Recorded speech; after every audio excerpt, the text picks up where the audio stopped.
Hello everybody, welcome to a new Flat Earth debate. Let's do this.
We're living on a disk, floating through space, with a tiny sun.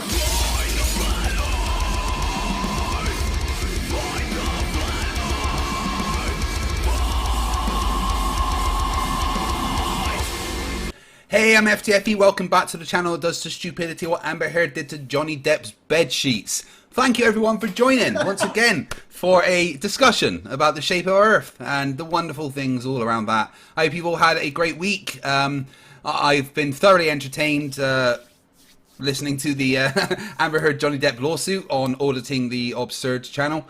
Congratulations to Ranty for the massive success he's had covering that. If you think Flat Earth's stupid, then listen to Amber Heard's testimony and you'll all of a sudden think Flat Earthers are genius. It's been insane. But anyway, you're here for Flat Earth. Everyone, I want to say hi. I noticed that Q Continuum, the Q Continuum is in the chat.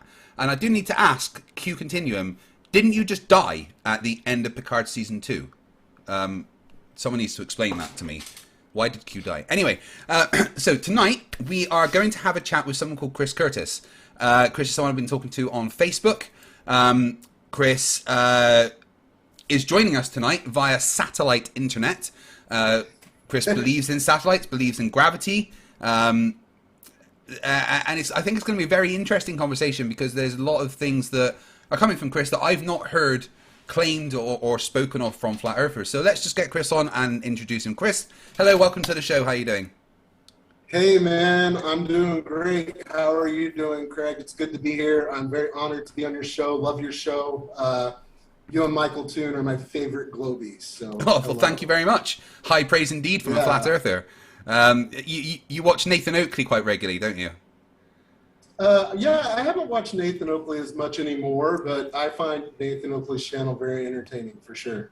Entertaining, yes. When I spoke to Nathan Oakley, I went onto his channel and spoke to him. I was there for 43 minutes, and he said that he was going to put his balls in my mouth 37 times. Well, I mean, it is Nathan Oakley's channel. So. It is. Right, Chris, thank you very much for joining. Welcome to the channel. Why don't you just take a minute, introduce yourself, and let everyone know what your position is and kind of how you came into Flat Earth. We briefly had a little chat about it just before, but why don't you just kind of say that to everyone as well. So over to you just for a couple of minutes. Absolutely. Well, I'm a born-again Christian, and I have always, from the time that I was a child, questioned the creation model that was in the Bible. Because I was raised to believe that I'm living on a spinning ball that's moving around the sun. And when I would read Genesis, I would see that God put the sun in the firmament on the fourth day, and couldn't ever reconcile that. one of my buddies, I had seen a couple of flat Earth videos, but he told me that he thought the Earth might be flat, and I pretty much had the same reaction that everybody else has had towards me. Called him a complete idiot, said, have you not ever seen pictures of Earth from space? Do you not even understand what's going on here? But he pointed out a couple of things that really piqued my interest, and I kind of got into it a little bit. I actually argued about it on Reddit for almost a year against flat Earth, and eventually some points were made that I started to think, hey, wait a minute, if the Bible says this and you claim to believe the Bible, why not try to prove it wrong? And that's what I did. I haven't been able to prove it wrong. I'm not saying that there's not a lot of evidence that we're living on a spinning Earth, because there's definitely evidence that we would be, but I think that there is always another way to look at it. And that's what I do. I look at things in a different way, and I try to apply what I know, the knowledge that I have, what I see, and see if we can make it line up with what the scripture says. So that's where I'm coming from.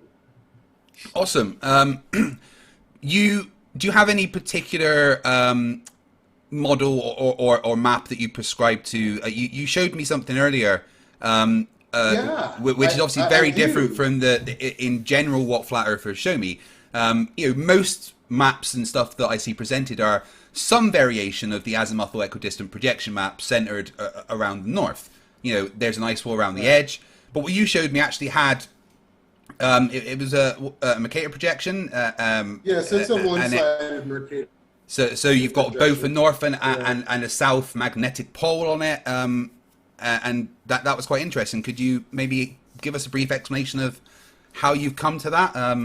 I'll get the picture up and show people. I can, but I want to kind of go into, before I go over the map of Earth, because I believe that when we're thinking about the motion of Earth through the cosmos, that there is a lot of evidence that it's not moving. When we consider the way that gravity works, especially when we're considering individual particles or molecular molecules that are floating around up there. And I kind of wanted to delve into that, talking about the Earth spinning while it moves through space. You're an expert at that, and yeah, definitely one of my favorite points for me to come on here and do this, because I know you, Craig. I mean, I know who I'm dealing with. My reputation precedes me. Yes. So when it does. Yeah. Okay. Well, we can definitely do that. I'll just briefly show people the map we'll definitely do that. I'll just quickly show people the map that you showed me, and maybe we can talk about it a bit later, but we'll talk about rotation and stuff first. But this is the map that Chris did show me earlier, which is very different to a lot of flat Earth maps that I'm shown. So yeah, I'd definitely like to discuss this later, but 100% we did say that we'd talk about the movement of Earth. So let's just get into that. Right. So what is your position on the movement of Earth? Well, I wanted to ask you a couple of questions, because you are an expert at it, and you said you're making a documentary on gravity. Yeah, so one of several documentaries, actually. Especially if you're teaming up with people. So, yeah, so the first question that I have is, if the atmosphere of Earth is rotating with the Earth as the Earth rotates, what is the mechanism that is moving the atmosphere at higher altitudes? That's the first question that I'll ask. And we're talking about the velocity vector of the atmosphere. Yeah, so you mean the fact that the higher you go, the atmosphere would have a slightly faster tangential velocity than lower you go, right? Is that what you mean? Right. Yeah, it's simple. Friction. Mm-hmm. Friction and time. Absolutely. The reason that happens is friction and time. For billions of years, the Earth's been rotating and dragging the atmosphere along with it. The same as if you get a big bowl, right, and you start spinning, something right in the middle of that bowl, and it's got water in, right?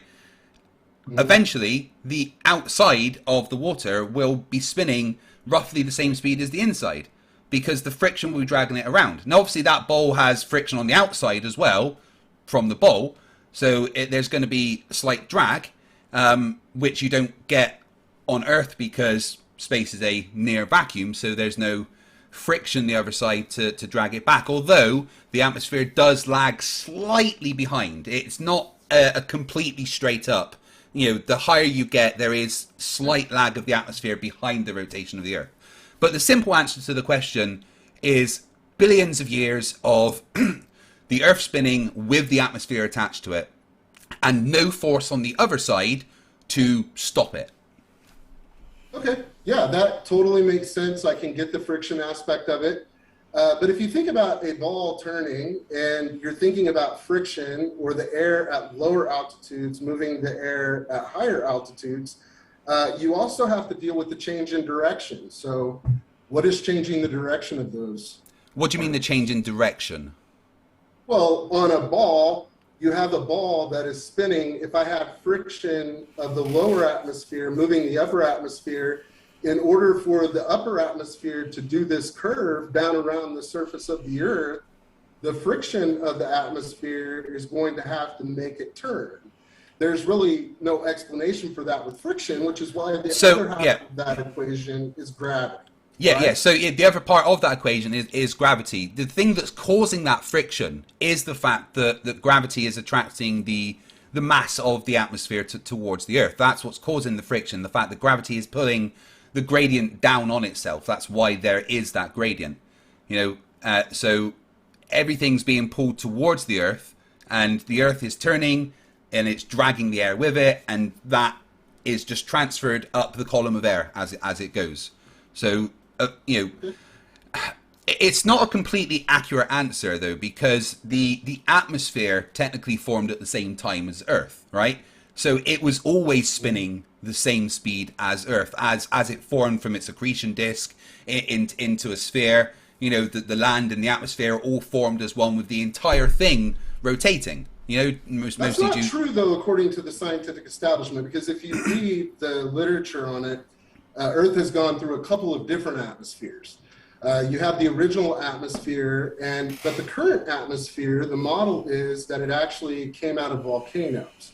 You know, well, it certainly changed the composition of the atmosphere. You know, there's always been an atmosphere, and you know that the composition of that atmosphere has been replaced over time. But there's always been an atmosphere, and as one composition replaces another, you know, it's going to still inherit the momentum of the Earth and everything.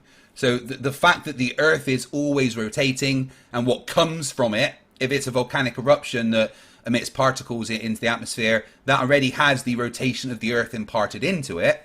And again, there's nothing to stop it rotating on the other side. So the atmosphere, whatever it's composed of, is always going to be spinning with the Earth. If it came from the Earth, it already had that momentum imparted. The atmosphere that was there as the Earth formed, it's because the entire thing was spinning, you know, and as gravity pulled it in, it span faster and faster, the same way that, you know, if you spin around on an office chair and you got your arms out and then you pull your arms in, you're going to spin slightly faster. As the mass was pulled in due to gravity, Earth's rotation increased slightly, you know, and that included all of the components that made Earth, all of the components that made the atmosphere that exists now were rotating as the Earth formed. And there's never been anything to stop that rotation. Okay, so I'm going to summarize my point here in a second, but I have one more question for you, and it is this. What, according to your perspective, would be the center of mass in a hurricane? What would be the center of mass in a hurricane? I mean, it would be towards the eye still, you know, because when you're talking about center of mass, are you talking about the gravitational center, like the barycenter or something? Yes. Yeah. So are we looking at it would still be towards the center. You know, the center of mass of a hurricane would I guess be in the center of the eye of the hurricane, because mass is proportionally equal all around it. I mean, so would you agree that as the atmosphere, one of the reasons why I believe in gravity as a flat Earth proponent is because you, for one, have to be able to describe that gradient, right? the atmosphere gets thinner as you get away from the surface. Yeah, that's an empirical fact. It's not something you can deny, is it? Right. I mean, you can go up on a mountain. I get sick. I get elevation sickness every time I go up on a mountain. I've got to, have the oxygen or take it 3 or 4 days to acclimate to it. It really bothers me. So when we're thinking about the atmosphere, we have to also think about the gradient and the viscosity of the atmosphere at lower levels compared to higher levels. And again, there are charts that you can look at comparing density at different elevations. The one I was looking at, I think it only went up to 80,000 feet or something like that. But you do, when you're thinking about the atmosphere turning around the Earth, if you look at the scientific explanation for it, you have to include both the friction and gravity.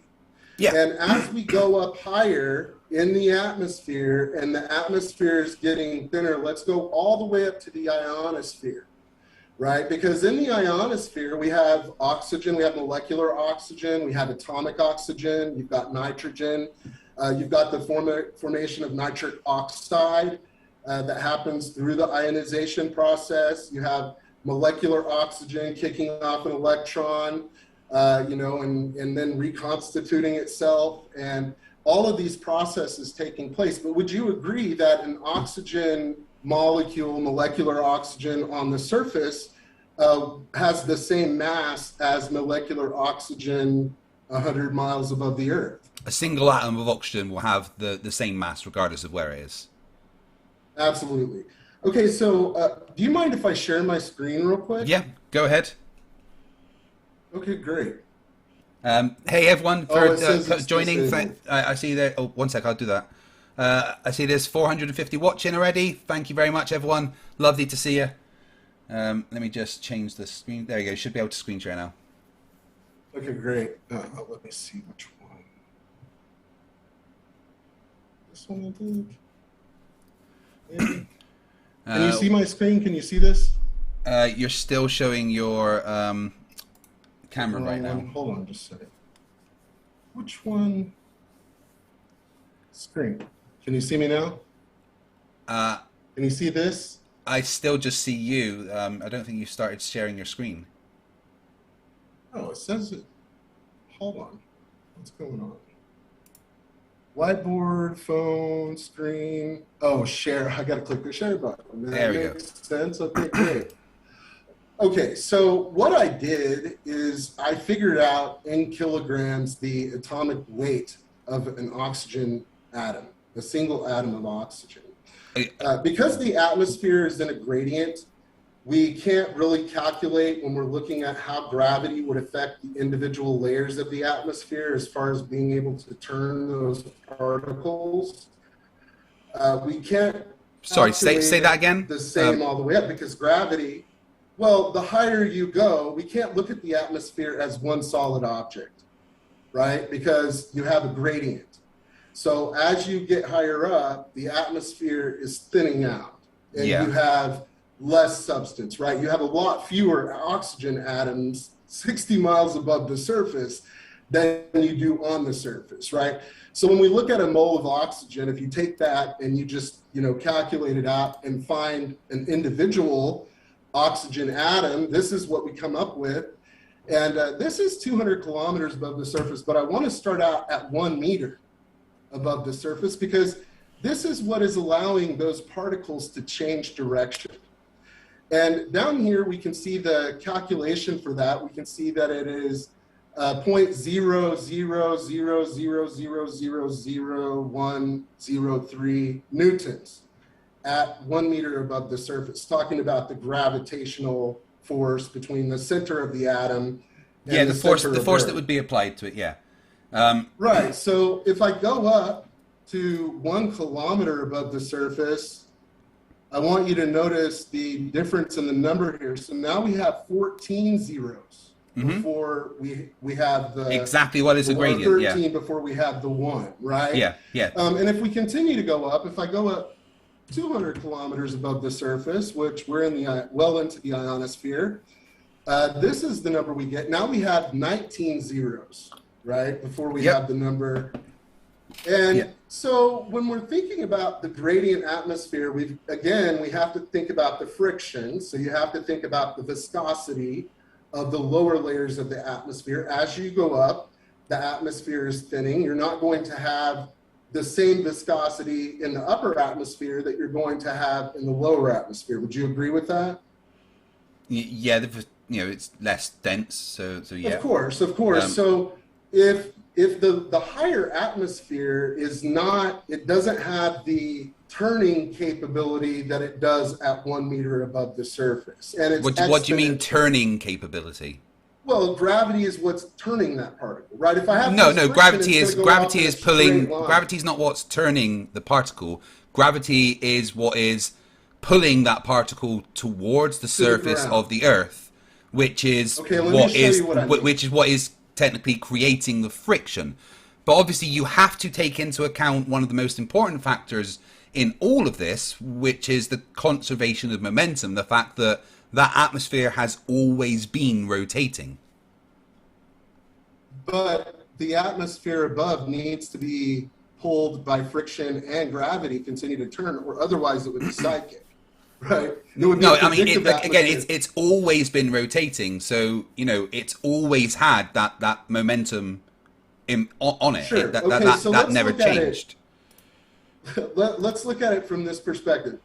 What I mean is if I have friction, so if we look at the Earth turning here, if I have friction that's pulling the particle and friction only, it's going to continue in a straight line forever, depending on the direction of the particle as related to the surface of Earth. Mm-hmm. So what gravity is doing is it's pulling that particle down with the surface of Earth. The problem with this equation, problem is the higher you go, the exponentially weaker gravity is. That's why I asked you what the center of mass is on a hurricane. Yeah. So here's the thing. You said that gravity is pulling it around. It's not. Gravity is only ever pulling it towards the center of Earth. It's accelerating around the center. It's being pulled towards the center, and it's just rotating with the Earth. Gravity isn't what's making it rotate.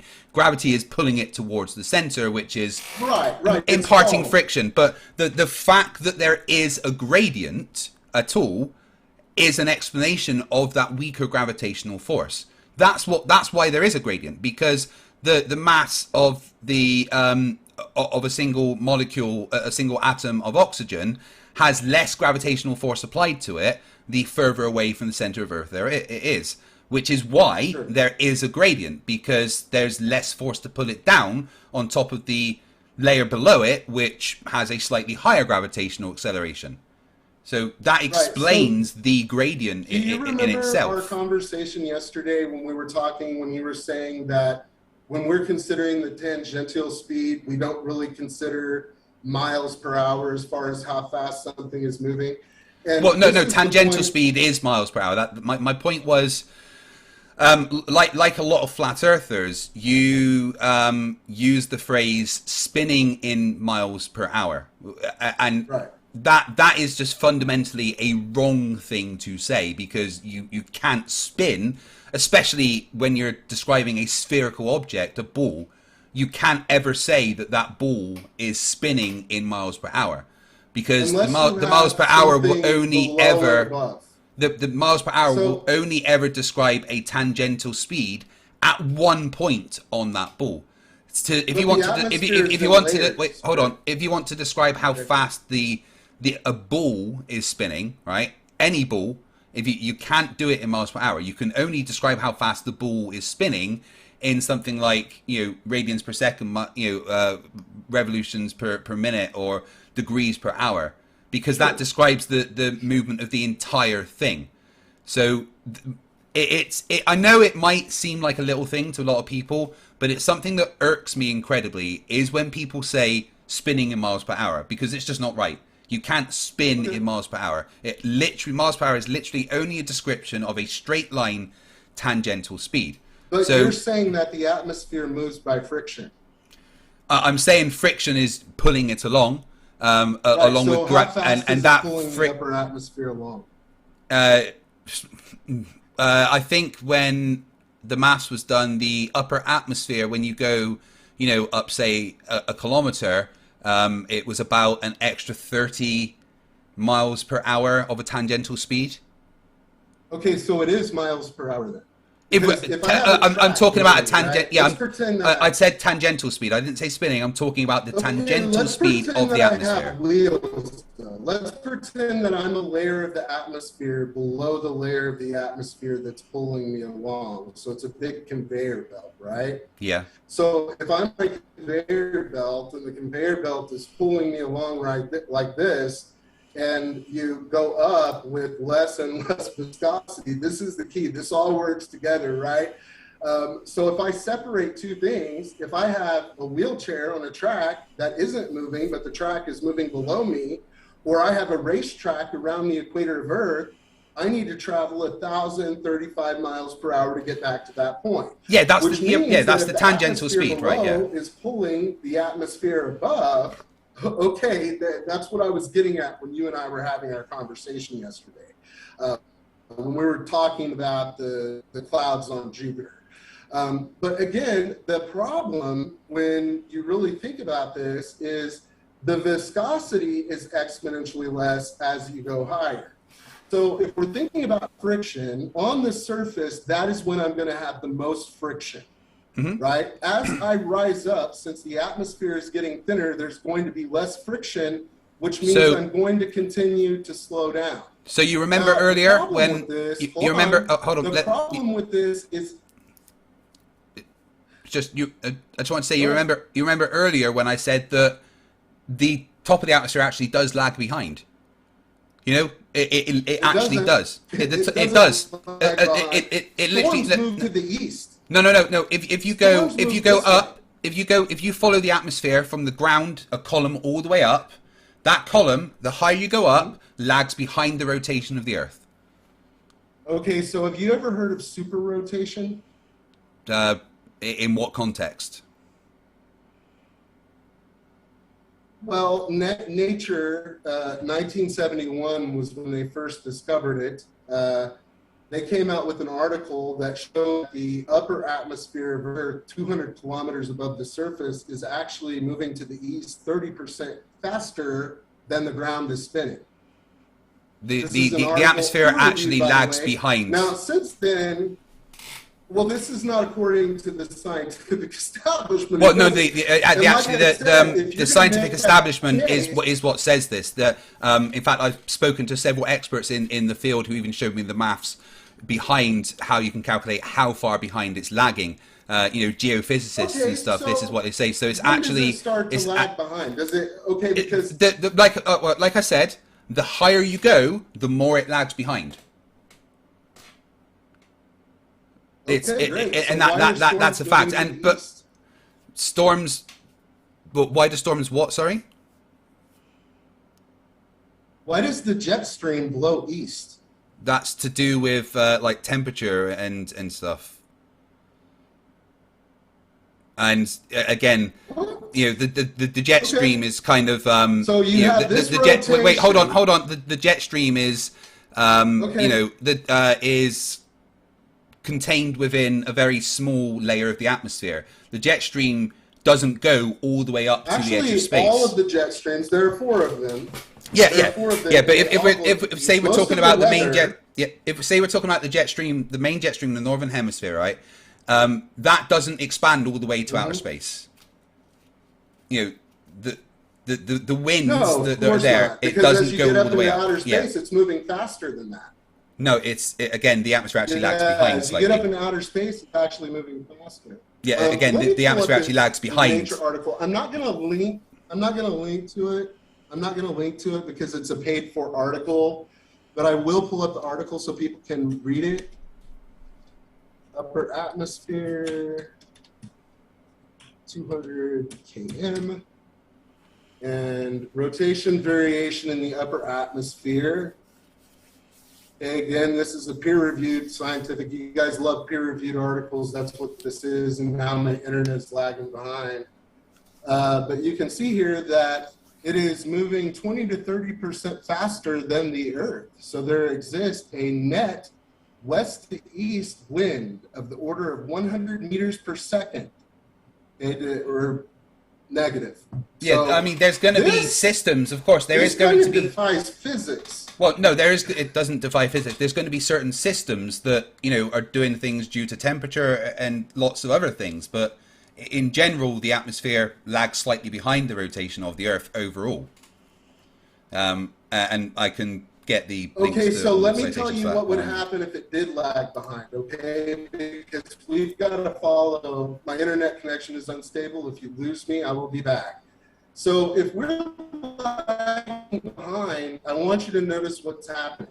If I'm not keeping up with the spin of Earth and I'm lagging behind just a little bit, do you notice how I'm moving in a different direction out into space? See, if I was moving faster, I would actually be moving down in the surface. Sorry, say that again. But You're moving a different direction. Slow, yeah, I'm if sorry. I'm moving too slow. I'm not following and you. I'm not keeping, Stop. Hold on. If I'm, You've lost me. You're not. I'm not following you. Could you say that again about changing direction in space? Absolutely. So I'm going to put this globe. I'm going to stop this globe from spinning.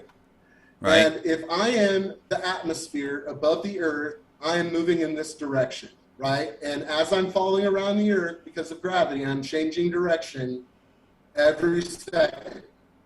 But the atmosphere wouldn't be moving separately to Earth. And I'm not, well, it would be if it's slower, because it's got to have that gravity vector. You've got to have the velocity. Yeah, gravity just pulls together. it towards the center of Earth. Gravity doesn't make it or go around the Earth. But if it's not out ahead of it, that's the thing. If it's not out ahead of it, it would go into the ground. Why would it be? Why would it be ahead of it? Because up above, I'm moving faster. Remember, the speed of the atmosphere up above necessarily needs to move faster than the surface. Yeah, it's like 30 kilometers. You know, it's like an overall, like, 30 kilometers. At 60 kilometers. Here's the thing. At 100 kilometers, so about 60 miles up, if we add 60 miles to the radius of Earth, how much is that? I don't have my calculator. Pull out your calculator. Add 60 miles to the tangent and figure out that circumference, how much bigger it is on one full rotation. 1 sec. I'll get my tangential velocity calculator up.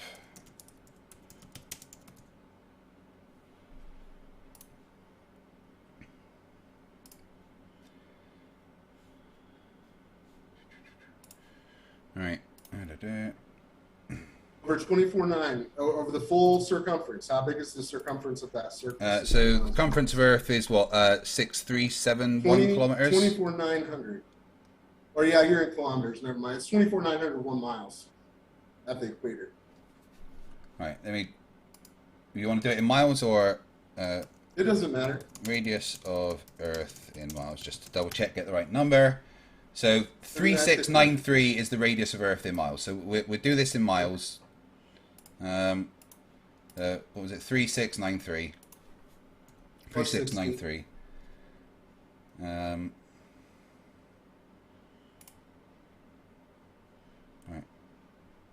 Oh, this is a crap. How do I work this calculator?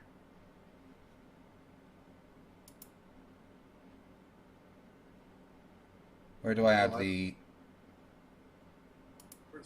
Hold on, I'll just pull it up. That's a crap calculator. Well, it's all the calculator's calculated. All right, I'm going to do 3959. Right, that's what I know it as. Plus 60. Well, 3963. Equals, so 3963 times 2 equals times that's in meters 3.14 equals. So 25,239 miles compared. So you have an extra, just 60 miles above the surface, you have an extra 300 miles plus that the atmosphere needs to travel in one full circumpolar rotation. Yeah, so how many extra miles per hour would that be? Well, the miles per hour is not what we're talking about because well, it is. We're talking about a tangential velocity, right? No. You remember? No, because it's a continual motion. So every rotation, that upper atmosphere would be falling further and further and further behind, right? You've got to consider what the Earth is doing over time, which would leave your upper atmosphere in space. The gradient atmosphere only works on a flat surface, Mike. Or, No, the gradient atmosphere is explained by Fg equals gm1 m2 over r squared. okay, but that's if gravity is on a ball, right? Because when we decided that Earth was a ball, how did we figure that out? So how did we decide 2,000 years ago? Well, there's many ways that we figured out the Earth was spherical. I'm talking about Eratosthenes. I'm talking about it was before Eratosthenes that we figured out the Earth was spherical. How did they figure it out? The angles of the sun. Observations in general. Right, the angles of the sun, what we saw in the sky. No, there was stuff before that. There was stuff way before that. Okay, that's fine. But how did Newton figure out the universal law of gravitation? The question here that we were talking about is the difference in speed between the atmosphere a kilometer up and the atmosphere at the ground, right? Right. So what was the difference in the speed of the atmosphere a kilometer up? It's negligible. I mean, at a kilometer exactly. It's up, about an extra 30 kilometers an hour. Okay, but 30 kilometers an hour over one rotation. Yeah, it's continuous. So it's falling behind. Do you see how it's moving in a different direction if friction is moving it? It's not moving in a different direction. It's still being pulled towards the center of the Earth. No, I can't fall around the center if I'm behind. If you can. It's still being pulled towards the center of the Earth. What a lot of flat earthers fail to realize is the atmosphere and Earth are the same reference frame. They're both rotating at the same speed. I just showed you the equation for gravity here that shows you not only is your the equation for gravity, Fg equals gm1 m2 over r squared, explains why there is a gradient. But it doesn't explain how the atmosphere would move if the Earth was moving. Yes, it does, because it pulls it towards what you need to understand is the atmosphere has always been rotating with Earth. As long as Earth's been rotating, the atmosphere has also been rotating, and there's never been anything to stop it rotating. There's no reason it would stop. There's no reason it would stop rotating. It lags behind slightly as it is rotating. The further up you go. But there, like I said, there's a net difference of like 30 kilometers per hour or something. You know, it's actually really, really small. But it's all perfectly explained with the fact that mass gravity works based on it's proportional to the mass and inversely proportional to the square of the distance. And that explains why the further up you go, there is a less of a gravitational force acting on the molecules, which explains why there is a gradient, but it is still being pulled towards the center of the Earth, constantly rotating with Earth. That never stopped. That friction is always there, and there's never anything to stop it. There's never been a force in the opposite direction to make the atmosphere stop.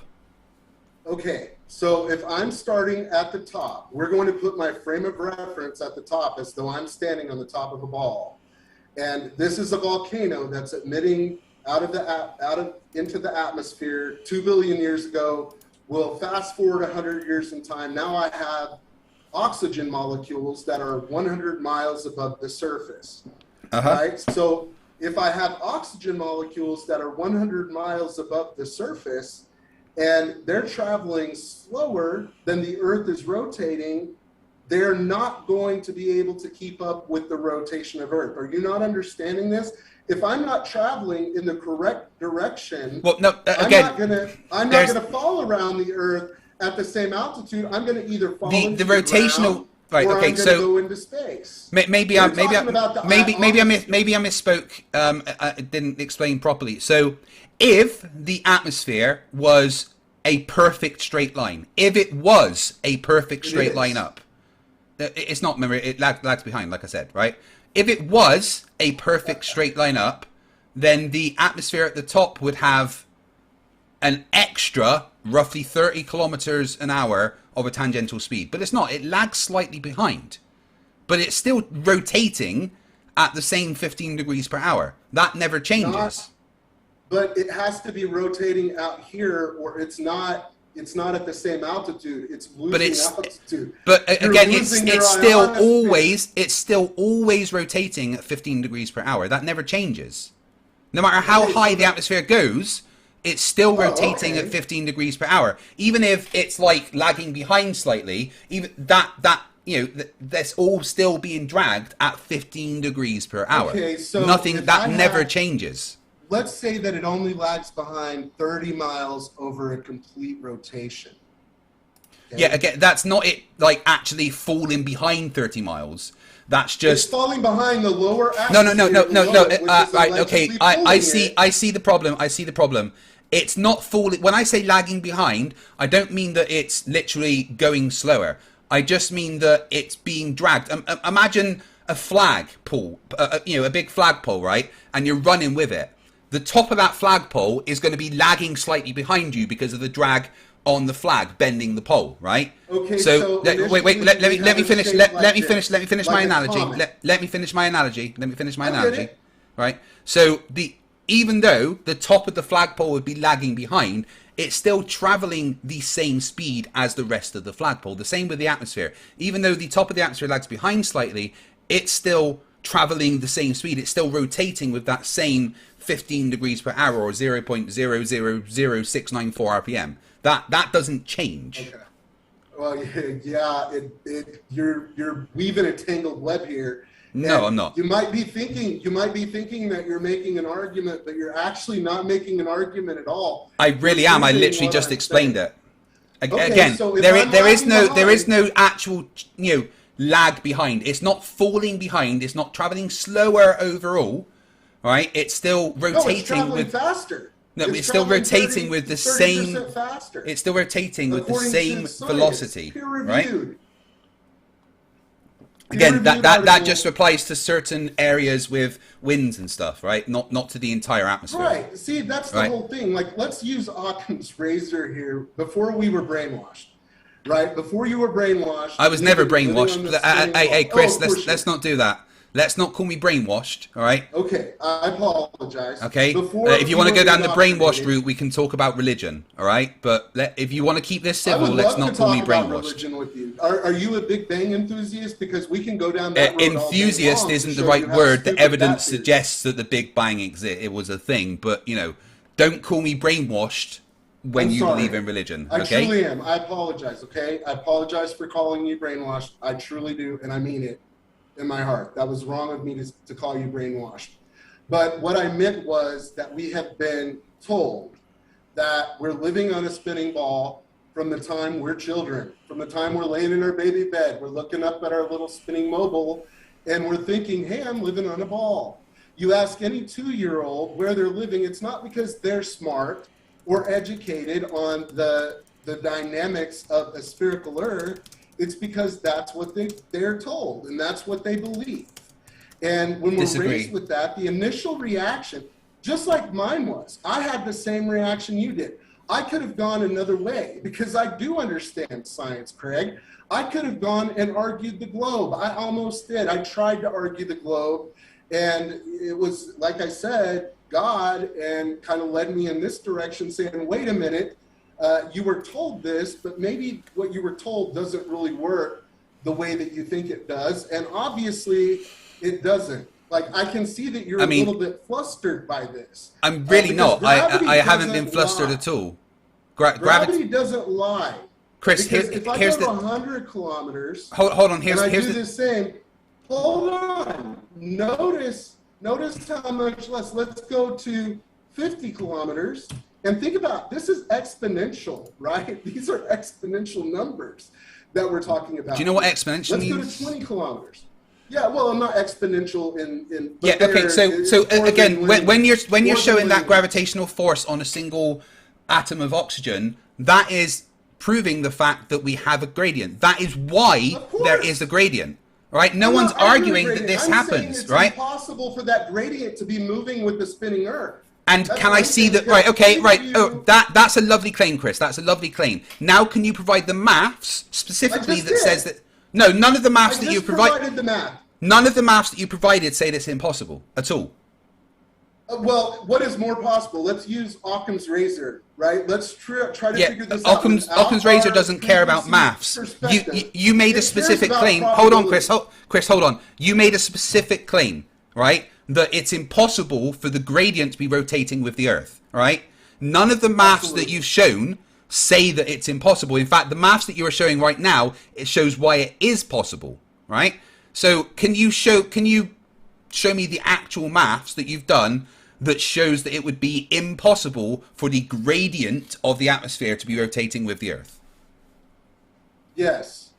If I'm a single oxygen atom, it is point with 16 zeros followed by a 2 newtons if I am 20 kilometers above the Earth. Yeah, if no I problem. rise to 100 kilometers above the Earth, we're going to add a couple of more zeros to this number. Yep, no issue. And when you're considering the distance and you're considering the friction, you're considering the speed, if I'm traveling this direction and I'm not able to fall around the surface, is the ISS falling behind as it's moving around the Earth, or is it always falling around the surface? So right? the ISS is orbiting. Chris, hold on. False analogy here. False analogy. One sec. Right. The ISS is insane. Chris. Hold on. Chris. The ISS is orbiting Earth. The atmosphere is not. Right. It is. No, the atmosphere is not orbiting Earth. Surface? The atmosphere is the same reference frame as Earth, rotating with it. It is not orbiting Earth. But you said that the upper atmosphere is going to lag behind. If it lags Slightly, behind yeah. over 1 rotation, it's going to lag behind even more over 2 rotations. No, Over 3 rotations, again, my even flag more. analogy, Chris, my flag analogy. Lagging behind doesn't mean going slower. Yes, because you have less friction. You don't have it. If you're losing energy up here, You're not losing you don't energy. Have the energy. You're not gaining. Where's that extra energy coming from? There's no extra energy. It's always been Never rotating. No. It's always been And it's rotating. predictive. Because then gravity. Yeah, doesn't have the anything to do with it. predictions. It You're right. The automatically predictions knows show how it it's in a works. circle. The predictions show that it works perfectly. All right. But again, without the gravity, atmosphere. Chris, hold on. No, it's a big misconception you got here. The atmosphere is not orbiting the Earth. The atmosphere is in the same reference frame as Earth, orbiting with it at 15 degrees per hour. The amount that the atmosphere lags behind the higher you go up does not change and increase as you go throughout time. It stays the same. Just like my analogy with a flagpole lagging behind at the top compared to the bottom. The entire thing is still traveling the same speed, and after me traveling for an hour, the top is still going to be lagging behind the same amount. That's never going to change. If I have drag because of lack of viscosity at a higher level than Lack of viscosity wouldn't cause drag. That drag is going to exist throughout the entirety of the orbit, which means it's going to fall. What drag? Hey, hold on, Chris. behind. What's causing the drag? There's no drag on the atmosphere the higher you go.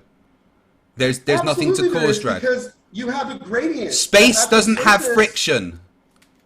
There's no it drag. doesn't have friction, but you have to be able to pull the atmosphere with the Earth, with the atmosphere below. Right? And as you go up, it's getting thinner and thinner and thinner. You have less atmosphere to pull. Thanks to Which is why gravity, you yes. get a parabola. That's why you get this shape right here, like this, right? Well, if you start out with this shape, that shape is going to continue forever until you lose your atmosphere out into space. Again, no. Again, no. To this equation and friction. No, Yes. nothing in that equation says that should happen. Nothing at all. Nothing at all. You are just making up things about the equation in front of you. All that equation says is that there's less of a gravitational force being applied to the mass the further away it is, which explains why there is a gradient. The entire thing is still being pulled directly towards the center of Earth, rotating with Earth because it always has been. Every bit Then of it's atmosphere. falling into the ground. In the No, ionosphere, it's not falling into. the It's ground. not falling into the ground. It is rotating it's with. rotating back here, It's and it's being rotating. pulled Hey, towards hey, the Chris, center, Chris, it's hold on, falling. Chris, you're ever talking, right? It's rotating with the Earth. Oh, It always God, has please, give me a been. break. There's nothing to stop it rotating with the Earth. It's always been doing that. Always, forever. There is no reason why it would suddenly start drifting off into space. The atmosphere just knows because it's been being doing pulled this towards the forever. center. Just keep doing this without gravity or anything, right? No, gravity is why it's doing it.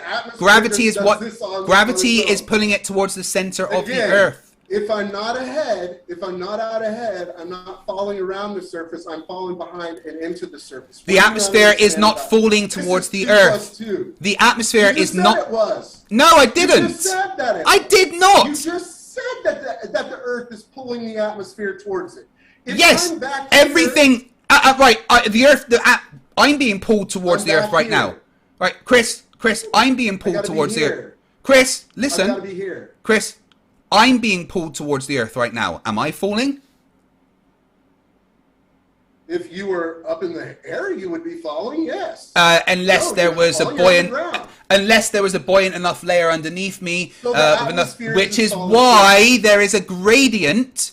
You know, the layers sit on top of each other because of gravity pulling it towards the center of Earth, with a force that is proportional to the mass of the Earth and the molecule of the atmosphere, and inversely proportional to the square of the distances. Which is why we have the gradient, which has always been rotating with Earth. You are saying it should not be rotating with Earth, something that should be making it drag behind. There's no force to make that happen. All of the hold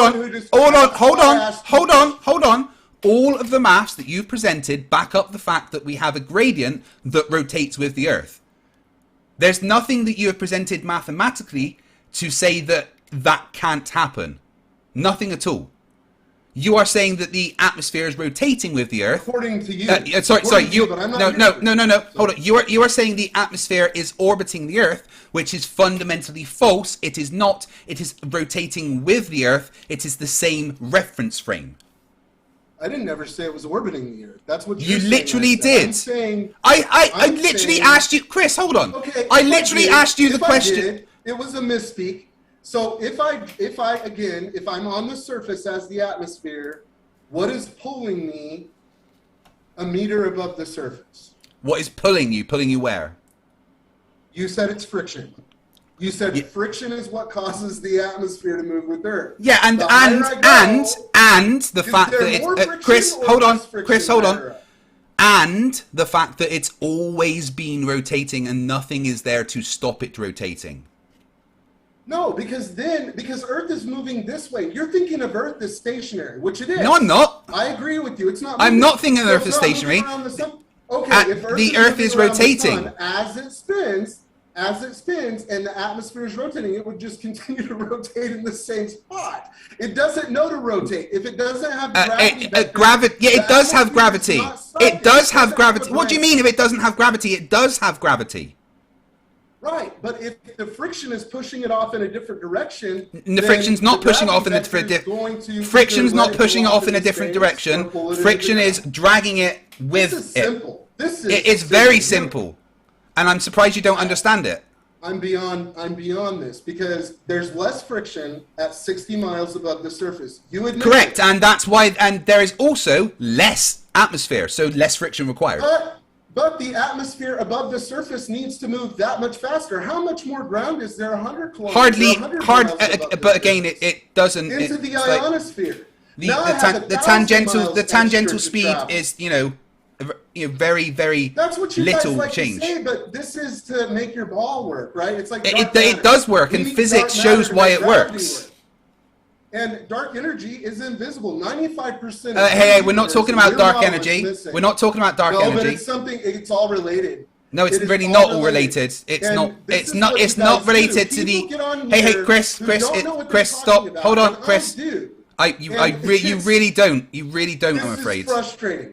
It's very frustrating that you can't understand simple physics. Because I know that less friction isn't going to move the atmosphere faster up above. This is simple 2 + 2 math. Again, there is less atmosphere to move, so it doesn't need as much friction. Exactly. So that's exactly there right. We go. Which means that there's less gravity to pull the atmosphere, which means it's going to go off in another direction. That's a lovely claim. Can I see the maths? Can I see the maths behind that claim, please? This right here. No, that maths doesn't say what you just said at all. This is the maths. No. Chris, that maths doesn't. Chris, hold on, stop. Chris, stop. No, you haven't. Stop. Chris, stop. Chris, stop. The maths you are showing does not say what you are saying it says. At all. You are just saying it does without backing it up. There is nothing about a molecule having less gravitational force the further away it is that says it would go off in a different direction and stop the atmosphere rotating with the Earth. That's a claim you're making with nothing to back it up. It's not going in the wrong direction. It's rotating with the Earth. Jesus, man. It's rotating with the Earth. The Earth rotates east to west. The atmosphere rotates east to west. That's what happens all of the time. Not going to go anywhere. So everything that we observe on the Earth is moving to the east when Earth is supposed to be spinning in that direction.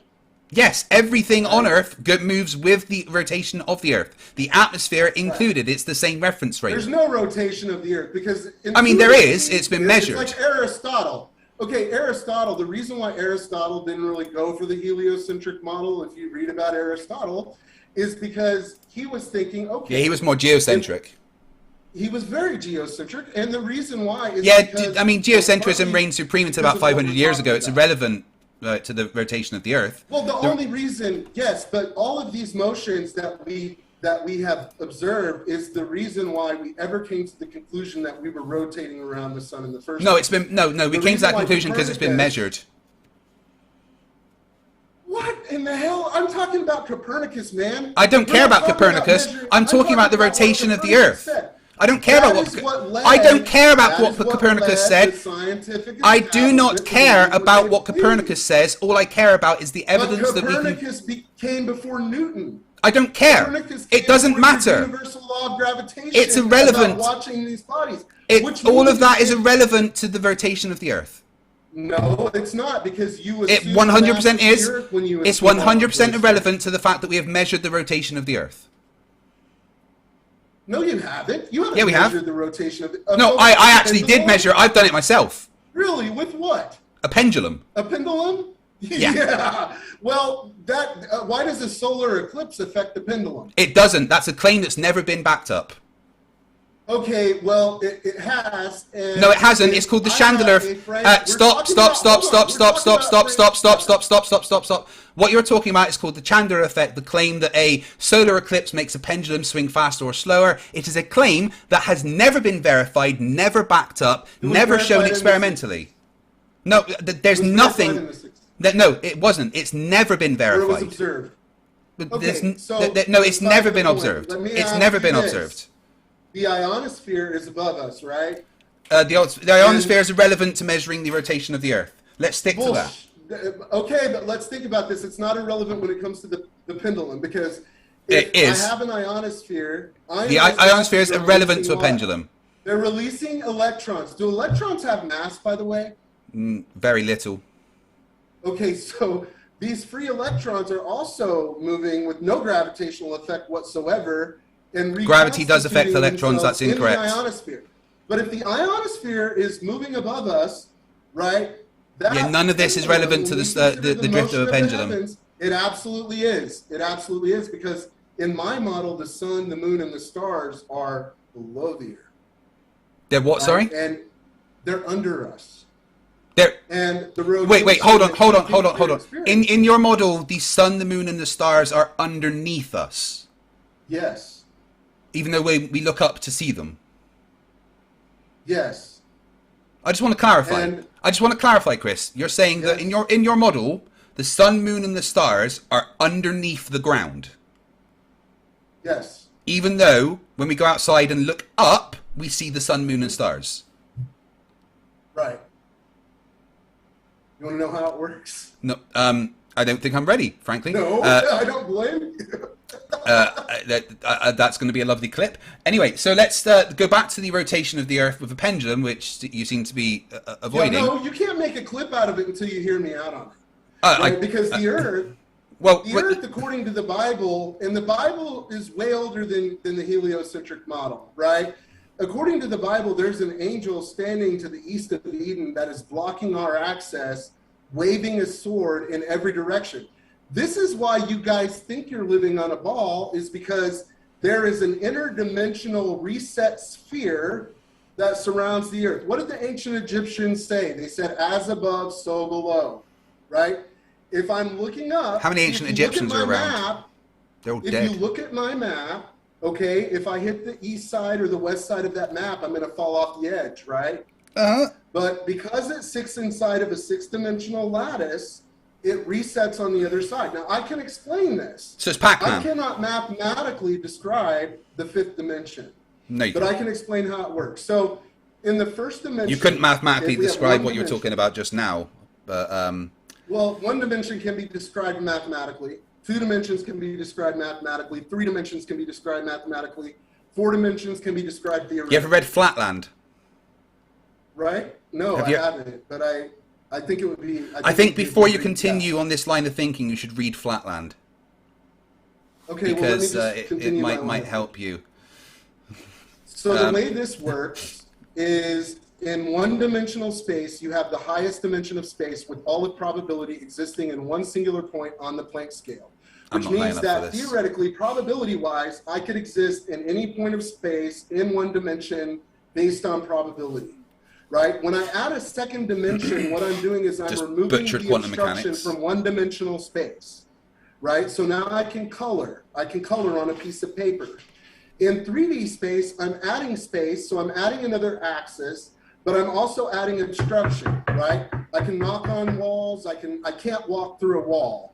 But that obstruction allows me to take a piece of paper and fold it like this and link it together, or fold it in half like this and connect it, where a being on a 2-dimensional sheet of paper would never be able to recognize that. In 4-dimensional space, I'm removing the obstruction in 3-dimensional space, and I can inhabit the space between walls, right? I could walk through walls. I could inhabit the earth. I could flip a ball inside out without breaking the skin. No, if you I can had observe 4 it. dimensions.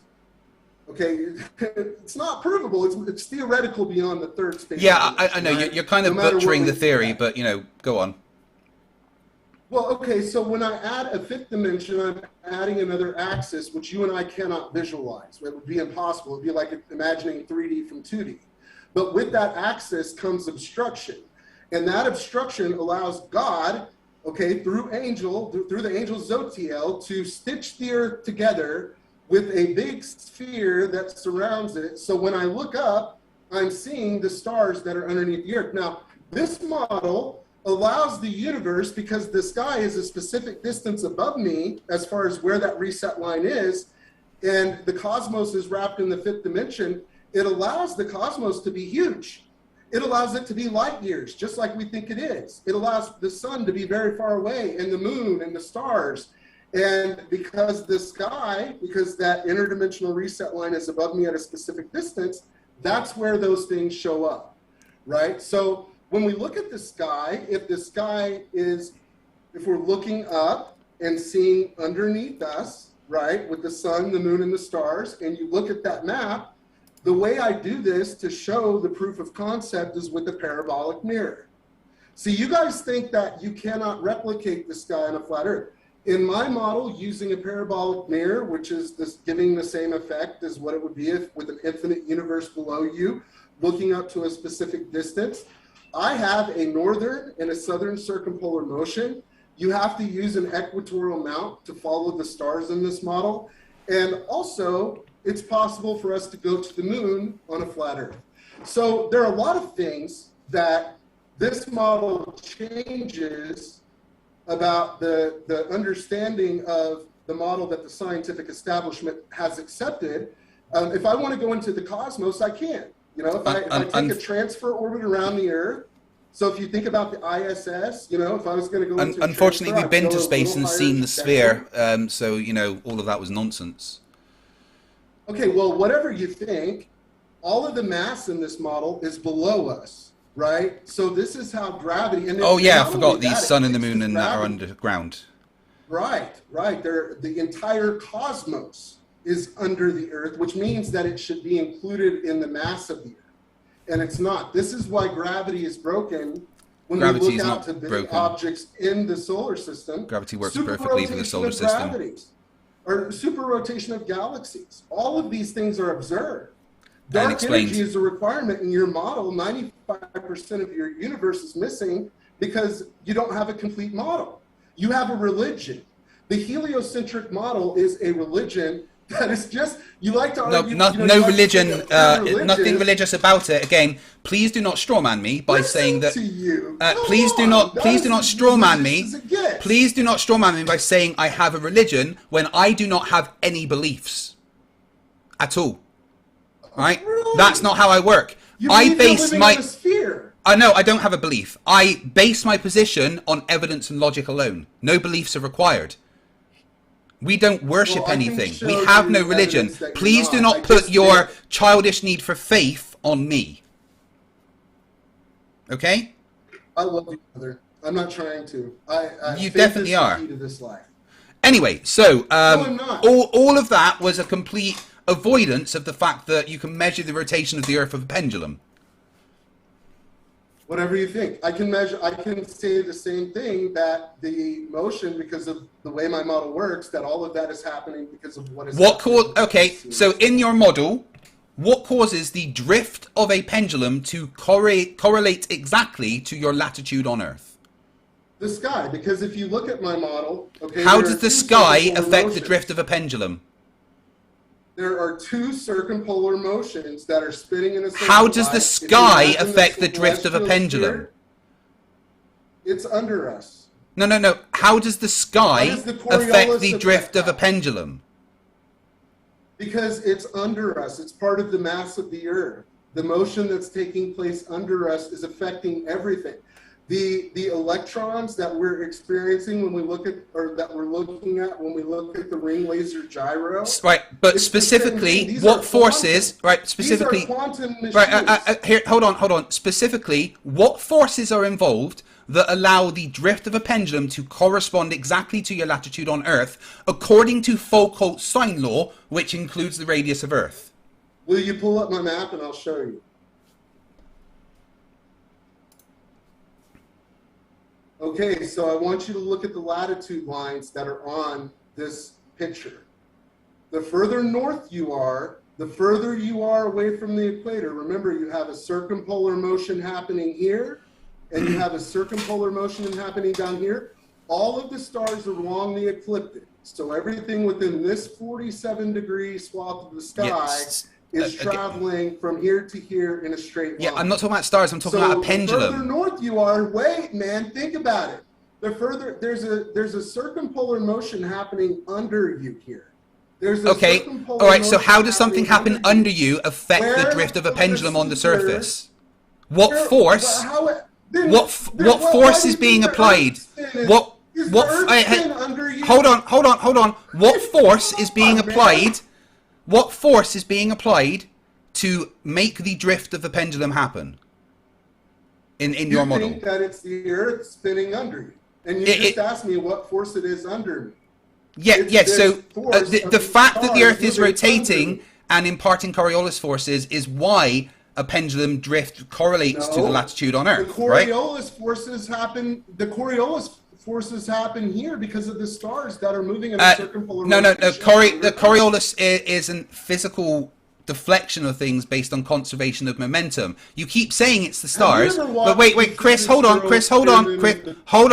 You keep saying it's the stars underneath you, but how is the movement of the stars making the drift of a pendulum correlate to your latitude on Earth? Specifically, what force is doing that? Okay, so if the center of the rotation is right above the North Pole, you put it right below the North Pole. And in that center, depending on my latitude, the further north I am, the slower that's going to go. So if I'm up here, it's going to take 2 days. So how does that affect a pendulum? How does that affect a pendulum that is on the ground? What force? How in the world are you saying that you're what force? It's the same what concept. Force?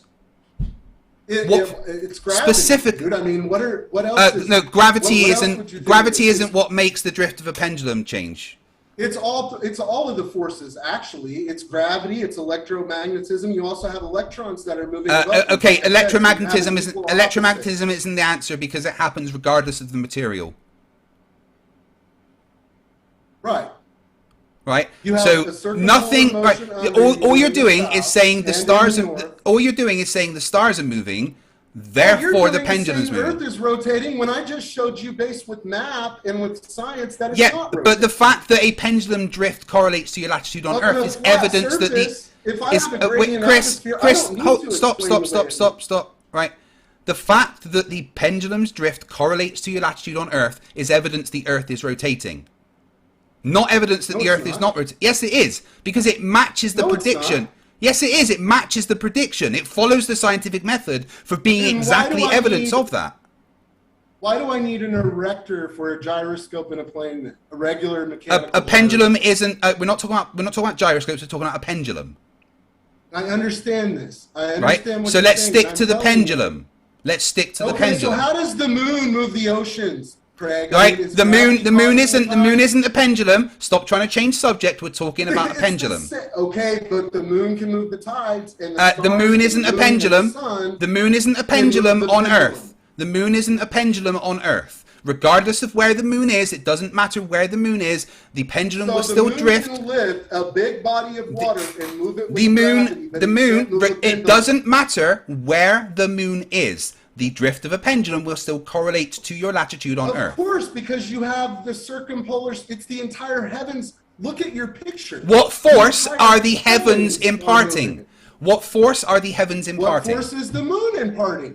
What We're not force is talking about the moon. imparting to make the tides. Stop I am. changing, Chris. Stop changing the You're not- I subject. am. Stop changing the subject. We're talking about a pendulum on Earth and why its drift correlates to your latitude. Stick with that. Why Stop do changing the tides- subject. Why do the tides have? You've just changed the subject again. Stop changing the subject, Chris. If the moon can move Chris, this huge body Chris, of we're not water- talking about the moon. Can We are it not talking move about a a pendulum.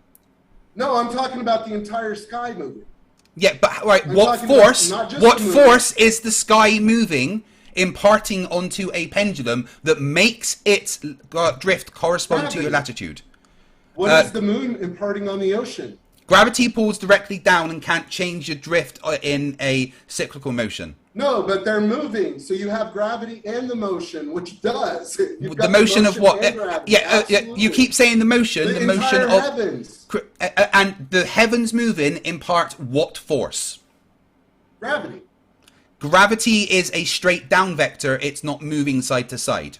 It's only straight down if you imagine that you're living on an imaginary ball. No, it is straight down. It's been And measured. it is straight down, right? But the reason why is because the entire mass of the cosmos is under me. Okay, none of that explains how the drift of a pendulum correlates to your latitude on Earth. The What sky force is moving doing at that? 15 degrees per hour. If the So, Earth isn't moving, and the what sky force is. does that impart onto a drifting pendulum? Gravity.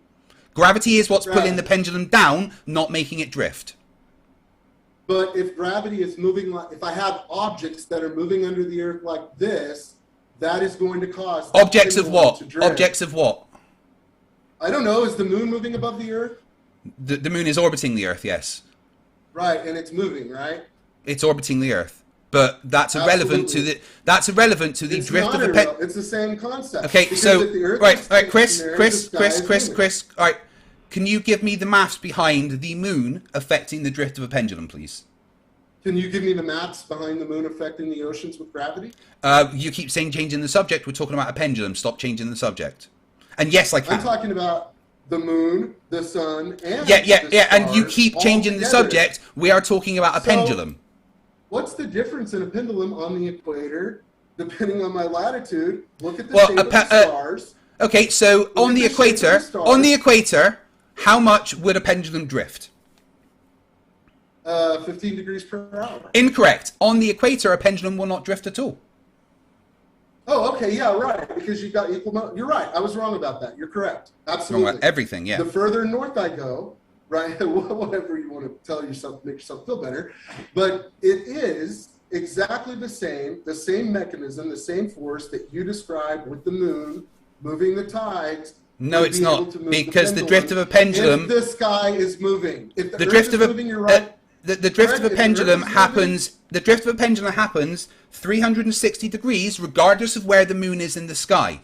If the moon, I said it was the entire sky, Craig. You're not listening to but me. what for? Yeah, It is but the gravity, entire gravity sky. is measured to be straight down. Gravity is the thing that is But- making the pendulum correct. go forward Where's the and majority of pull the down. mass? Right? Where is the majority of the mass? Underneath us. right? Earth, And right? That's why it's being pulled So if down. I'm But spinning, gravity listen does to not me. explain the drift of a pendulum correlating to your latitude on Earth. That is explained Listen. by Foucault's sine law, which is because the Earth is Which rotating. Bullshit. It's a predict. Okay, so No, it's here. not. It's actually a prediction, right? Right. Let's break it It down can to work science, either right, way. Chris? No, it can't, right, Chris? You like to talk about science, so let's do this with science. What's my observation?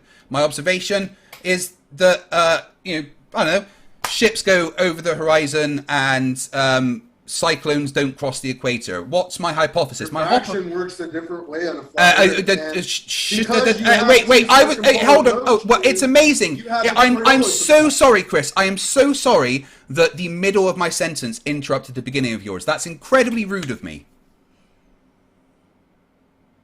Go ahead. Oh, right. I'm allowed to talk now. Sure. Right. Cool. I'll listen. Right.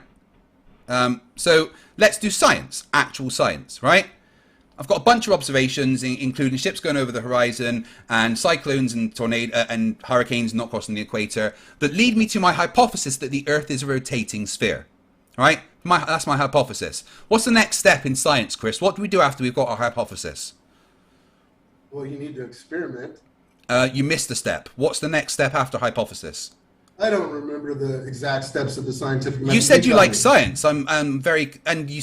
I do. unfortunately- I do like science, but Right. I don't remember the exact order of the steps. So Go ahead and the explain. most important part of the scientific method is what comes after hypothesis, and that's make a prediction. All right? Right. You take your hypothesis and you say, if my hypothesis is true, then X This will happen. will happen. Right? So if the Earth is a rotating sphere with the radius that we say, then the prediction is, according to Foucault's sine law, a pendulum will drift a different amount depending on the latitude. And you will be able to use Foucault's sine law to calculate your latitude on Earth depending on the amount of drift. And that matches the forces that Coriolis would impart. That's the prediction. So how do we test that? Simple. We do Foucault's pendulum experiment. And I have over 37 different Foucault's pendulum experiments that are done independently around the world that all match the prediction of the rotating Earth and Foucault's sine law. What physics says should happen if the Earth is the size we say, rotating the speed we say. It matches those predictions. All right? So what you need to do for your hypothesis to be true is to actually come up with a prediction and a plausible mechanism behind that prediction. But you Okay, can't now do can that. I talk? Yeah. Okay, so the mechanism that I'm describing is under the Earth, you have two circumpolar rotations. All of this mass has a gravitational influence, but the majority of mass is on the Earth, which means we're being pulled straight down, but the gravitational influence of the cosmos below us, because you have a circumpolar motion here and a circumpolar motion here, would do the exact same thing to the pendulum. Can you show me the maths that say it would do exactly the same thing? It works exactly the same way. You're just changing. Yeah, your that's a frame of claim. reference. Can I see the maths that say that gravity would make a pendulum drift the way that you claim? Gravity makes the tides work, so why wouldn't it? Because tides aren't a pendulum. But tides are a lot bigger than a pendulum. So if the moon can move the tides, Yeah, by but itself, the then all of tides heavens happen can move a pendulum. one side and the other, right? So a certain time in the day, the tides are doing a certain thing. A certain time in the day later, the tides are doing another thing. Regardless of the time of the day, a pendulum will always do the same thing. It doesn't matter when you do the thing with a pendulum. Right, because it the will entire sky always is drift. rotating.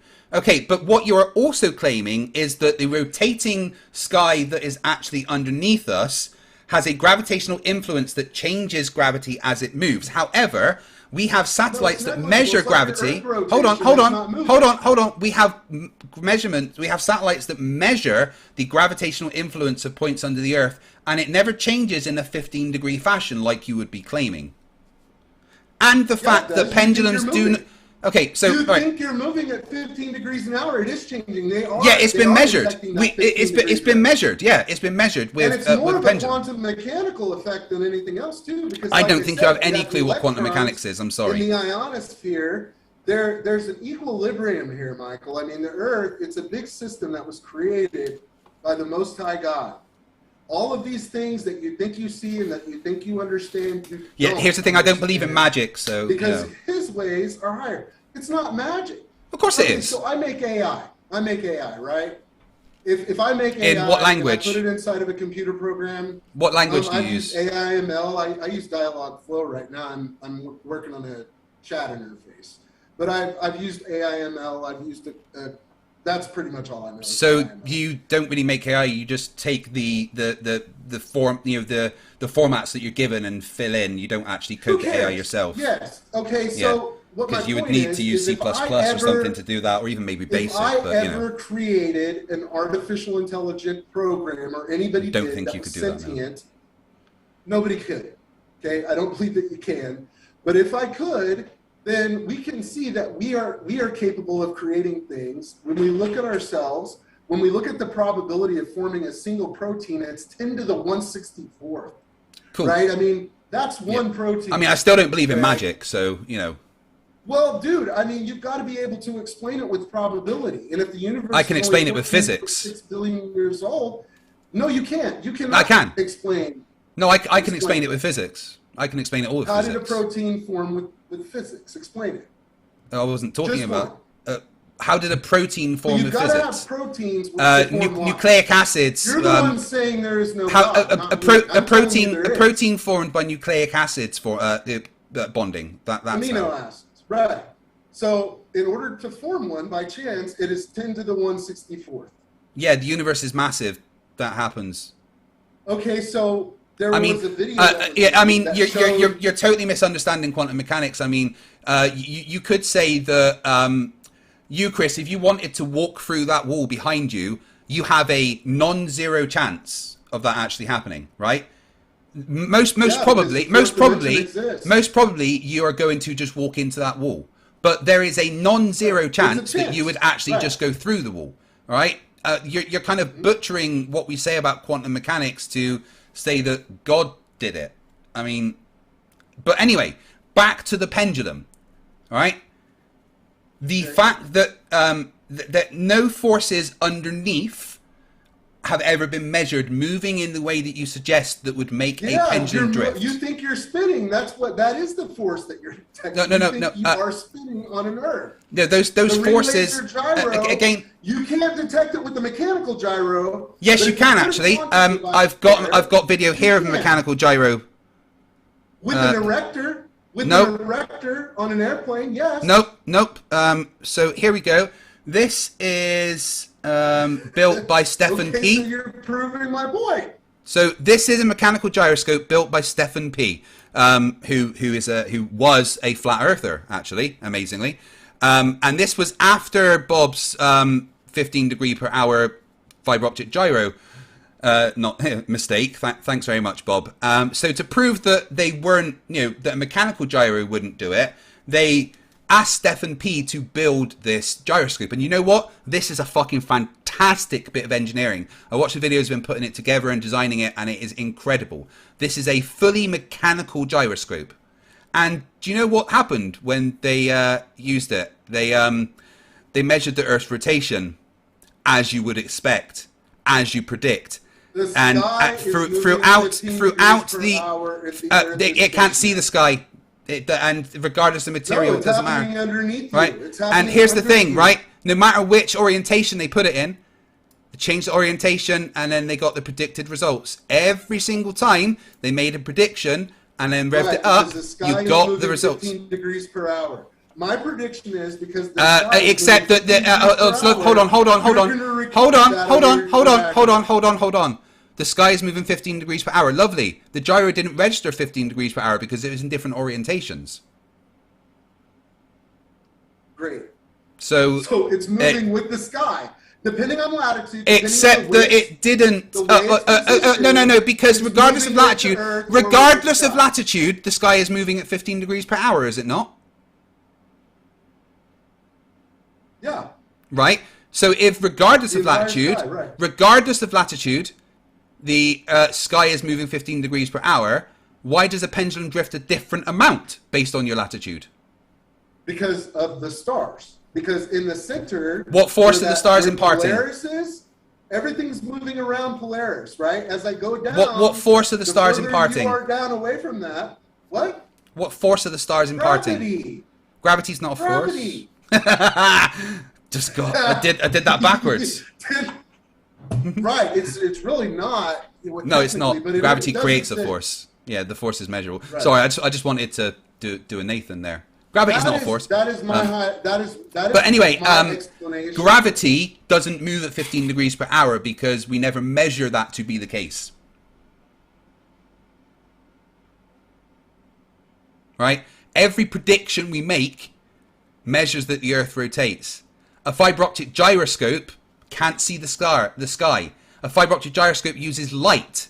Light, what charge does light have? Do you know? What charge? Yeah, what charge does light have? No, I don't know. 0. Light doesn't have a charge, right? Oh yeah, it's photon, right? Yeah, so, which means that it will not and cannot be affected by electromagnetism of any kind. You know? Gravity won't make light move at 15 degrees per hour. Einstein seemed to think that gravity could affect light. Well, gravity does affect light, but it doesn't make it move at 15 degrees per hour. Gravity affects the path that light travels because light travels in a straight line and gravity warps space-time, and that straight line has to travel through warped space, right? Yeah. But none of that could explain the 15 degree an hour drift that a fiber optic gyroscope picks up regardless of where it is on Earth. Matching the predictions of a pendulum, matching the predictions of a mechanical gyroscope. It's all the same. Matching the predictions of a gyro compass. Fucking, you can literally, in your sink, build a gyro compass with nothing more than a couple of... Sorry? There's no difference. You believe that the moon is moving the oceans, but you don't believe that the entire cosmos can move your pendulum. But it doesn't match what the pendulum does. It does. It matches. The entire sky moves at 15 degrees per hour regardless of where you are. The pendulum has a different amount of drift. No. You've got to think about the angles of the sky, though, because you've got to think about the angles don't change the amount it drifts. Sorry, You're Chris, not no. thinking about it. I am. The angles don't change the amount that the sky moves, all right? The sky moves wherever you are at 15 degrees per hour around that But central it's point, not right? up, it's down. Wait. You're also getting it backwards Still because 15 degrees per hour. I can Still see at the 15 bumps of the still light. 15 degrees per hour, right? Always 15 degrees per hour. That never changes, but a pendulum's drift is dependent, correlating to your latitude. It won't drift at Right, all and on the equator. At the North and South if I'm Pole, far it enough drifts north, 360 it will take degrees in it will take 24 4 hours. days to do one circle. That's not 15 degrees per hour. It depends on what latitude I'm at, just like you said. Yeah, just like but the shape if of your the claim is circle that of the star. sky imparts gravity to make it drift a different amount, that would mean that the sky would have to be drifting a different amount depending on where you are. Your theory doesn't hold up, has no science behind it, no physics behind it, and no maths behind Apply it. special relativity. Apply special relativity to what I'm telling you. And Yep, imagine the cosmos, okay, one applying solid special object relativity that will is still... turning in a circle. Applying special relativity will still not make the drift of a pendulum correlate to your latitude on Earth because of gravity. Yes, because that entire sky is moving as one solid object. It's rotating at 15 degrees an hour. Well Every done. hour You've it's just moving at the debunked same yourself. rate. You've just debunked yourself. Whatever you want to tell yourself to make you No, feel you better. literally, And you just said the entire sky is 15 degrees per hour. However, a pendulum does not drift at 15 degrees per hour unless you are at the North or South Pole. Exactly. It's because at the top, there's less. At the top, all I have is Polaris. Right? When I look straight up, in the center, all I have is Polaris. That means at the center of that rotation, everything is rotating around that center as one solid object. So when you apply special relativity and you put Which a part of bar special between that relativity am I applying? What equation from special? You're flipping the universe. I don't know. Which equation from special relativity am I applying? We are, instead of looking at the Earth as spinning, we're looking at the cosmos as moving around the Earth every day as one solid object. I So mean, imagine here, a geocentric but hold on. model. Here's the thing, though. PhD Tony has just pointed out a thing that not the entire sky doesn't rotate at 15 degrees per hour, because, you know, you look at planets and stuff and the proper motion of them, they don't follow that 15 degrees per hour because they've got their own seven movement. seven objects in the sky that we can see are not following that, and the moon. And also, So special relativity doesn't really include gravity in the way that you're talking about. So, well, you can't just say apply special relativity without telling me which equation of special relativity you're referring to. You're the guy who knows all this stuff. You're the nuclear guy. The moon doesn't move at 15 degrees. Well, if you made sense, I would. But the moon doesn't move at 15 degrees per hour, does it? No. So how could the moon, not moving at 15 degrees per hour, affect the drift of a pendulum? The moon moves at 14 degrees per day the other way. So it's a little bit less than that. Right. So over the course of an entire month, you'll have the moon will reset from the other direction. Yeah. Sorry, nothing you're saying makes sense, and gravity does not change the way that you are saying to make a pendulum drift a different amount. Gravity also doesn't on Earth act left and right like that. The main vector of gravity on Earth is straight down. There is no gravity That's on... That's where all the mass is. You're hold on. Chris, you're over-talking me. Chris, there is no measurement of gravity on Earth that matches what you are saying. Gravity does not move 15 degrees per hour. Separate of the Earth. Yeah. To make a pendulum rotate correspond to your latitude. Nothing you are saying explains that. You are grasping at straws and butchering every bit of physics that you talk about. Okay, whatever, like I said, whatever you think that makes you feel better, because you're always right. And I made a prediction. I mean, physics is right. When I showed you friction, and I showed you viscosity, and I showed you gravity, we're going to walk away from this, and the globe is going to win. Right? The globe always wins because it's reality. But you know what it is, though? Because God's ways are higher than our ways.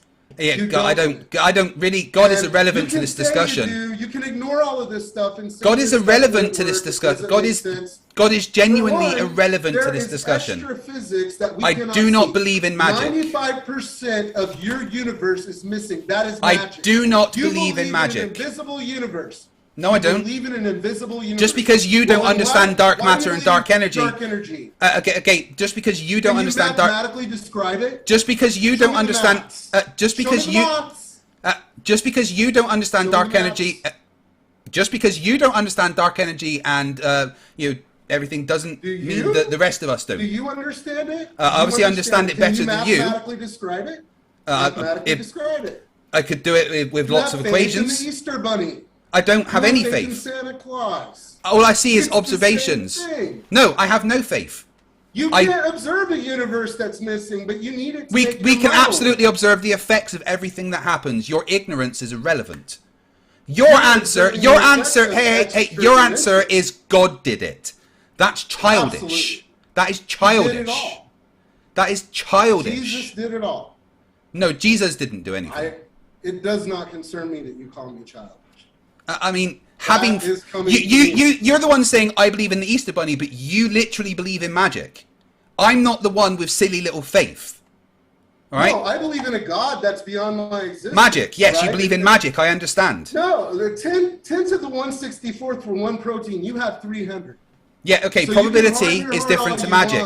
I don't believe in magic. You know it. It's not magic. It's physics. Nothing that you've said is physics. You can't explain the universe without 95% of the structure. Show me God. Missing. That 95% is God. It's not missing. 95% of the it's not missing. There in your model. It's not missing. Your ignorance is showing. 95% of universe missing. Yes. Google. All right. Google what shape is the Earth? Yeah. Well, okay. Well, you got me there. Yeah. Exactly. So, you didn't give any explanation for the drift of a pendulum correlating to your latitude on Earth, did you? No explanation for that at all. Yes, I did. Because no, you didn't. You said gravity. You said gravity from things moving. That does not explain the drift of a pendulum. That's not how gravity works. according to you. No, according to gravity. I've measured gravity myself. To you. I've measured gravity. No, you've measured the motion of a pendulum, and you think... No. In a separate experiment, as a physics undergrad, all right, I've done Foucault's pendulum, I've done the Cavendish experiment, I've measured both the rotation of Earth and the gravitational constant of the universe.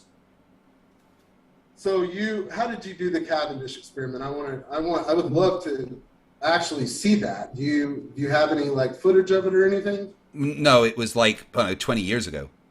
But how'd you do it? I'm just curious how you did it. So we did it in a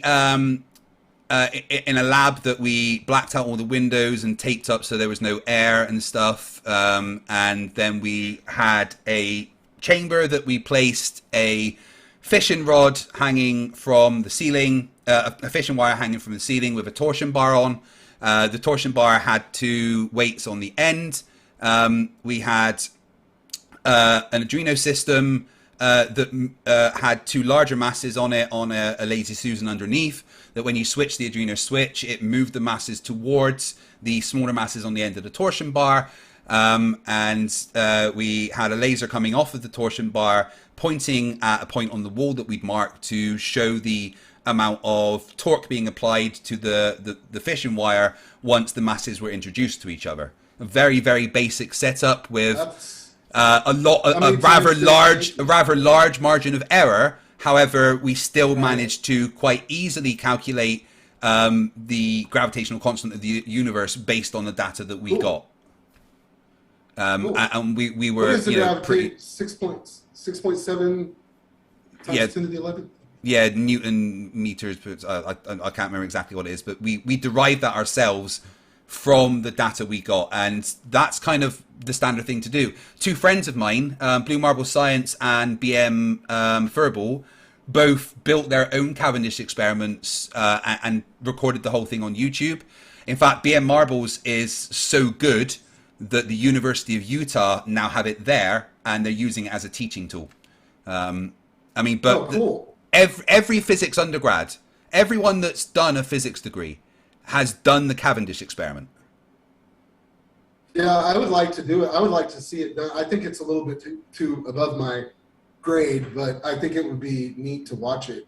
Well, as part of the documentary of gravity that I'm doing, I'm looking at the feasibility of building a mini version of the one that Blue Marble Science made, which was based on Cavendish's original designs. You know, he was very close to how Cavendish built his original one.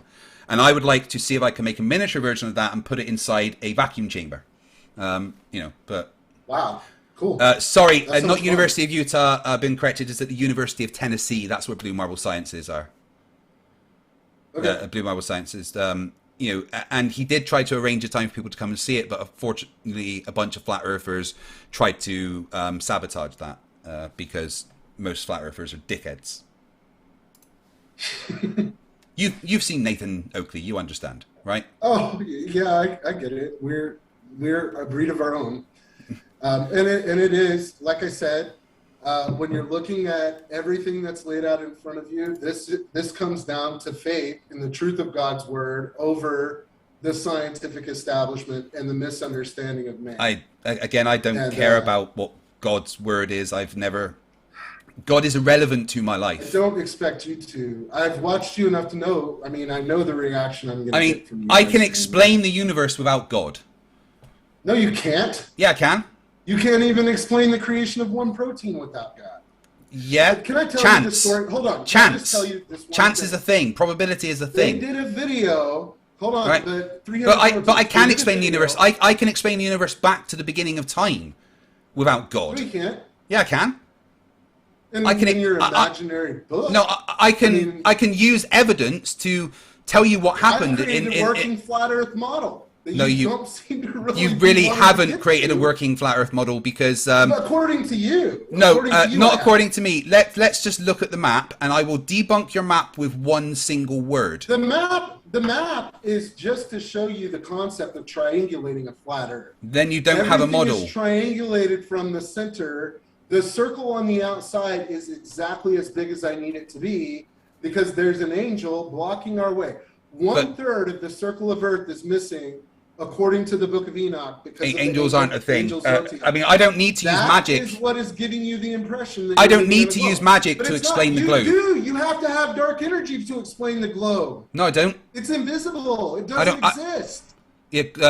Just so we can still see the effects of it and make predictions with it, just like gravity. I can see the effect. I can see the effects of the angel Zotiel. Because No, you're saying it's the effects of the angel Zotion, but that's possibly a mental disorder of some kind. It's the effects of dark energy.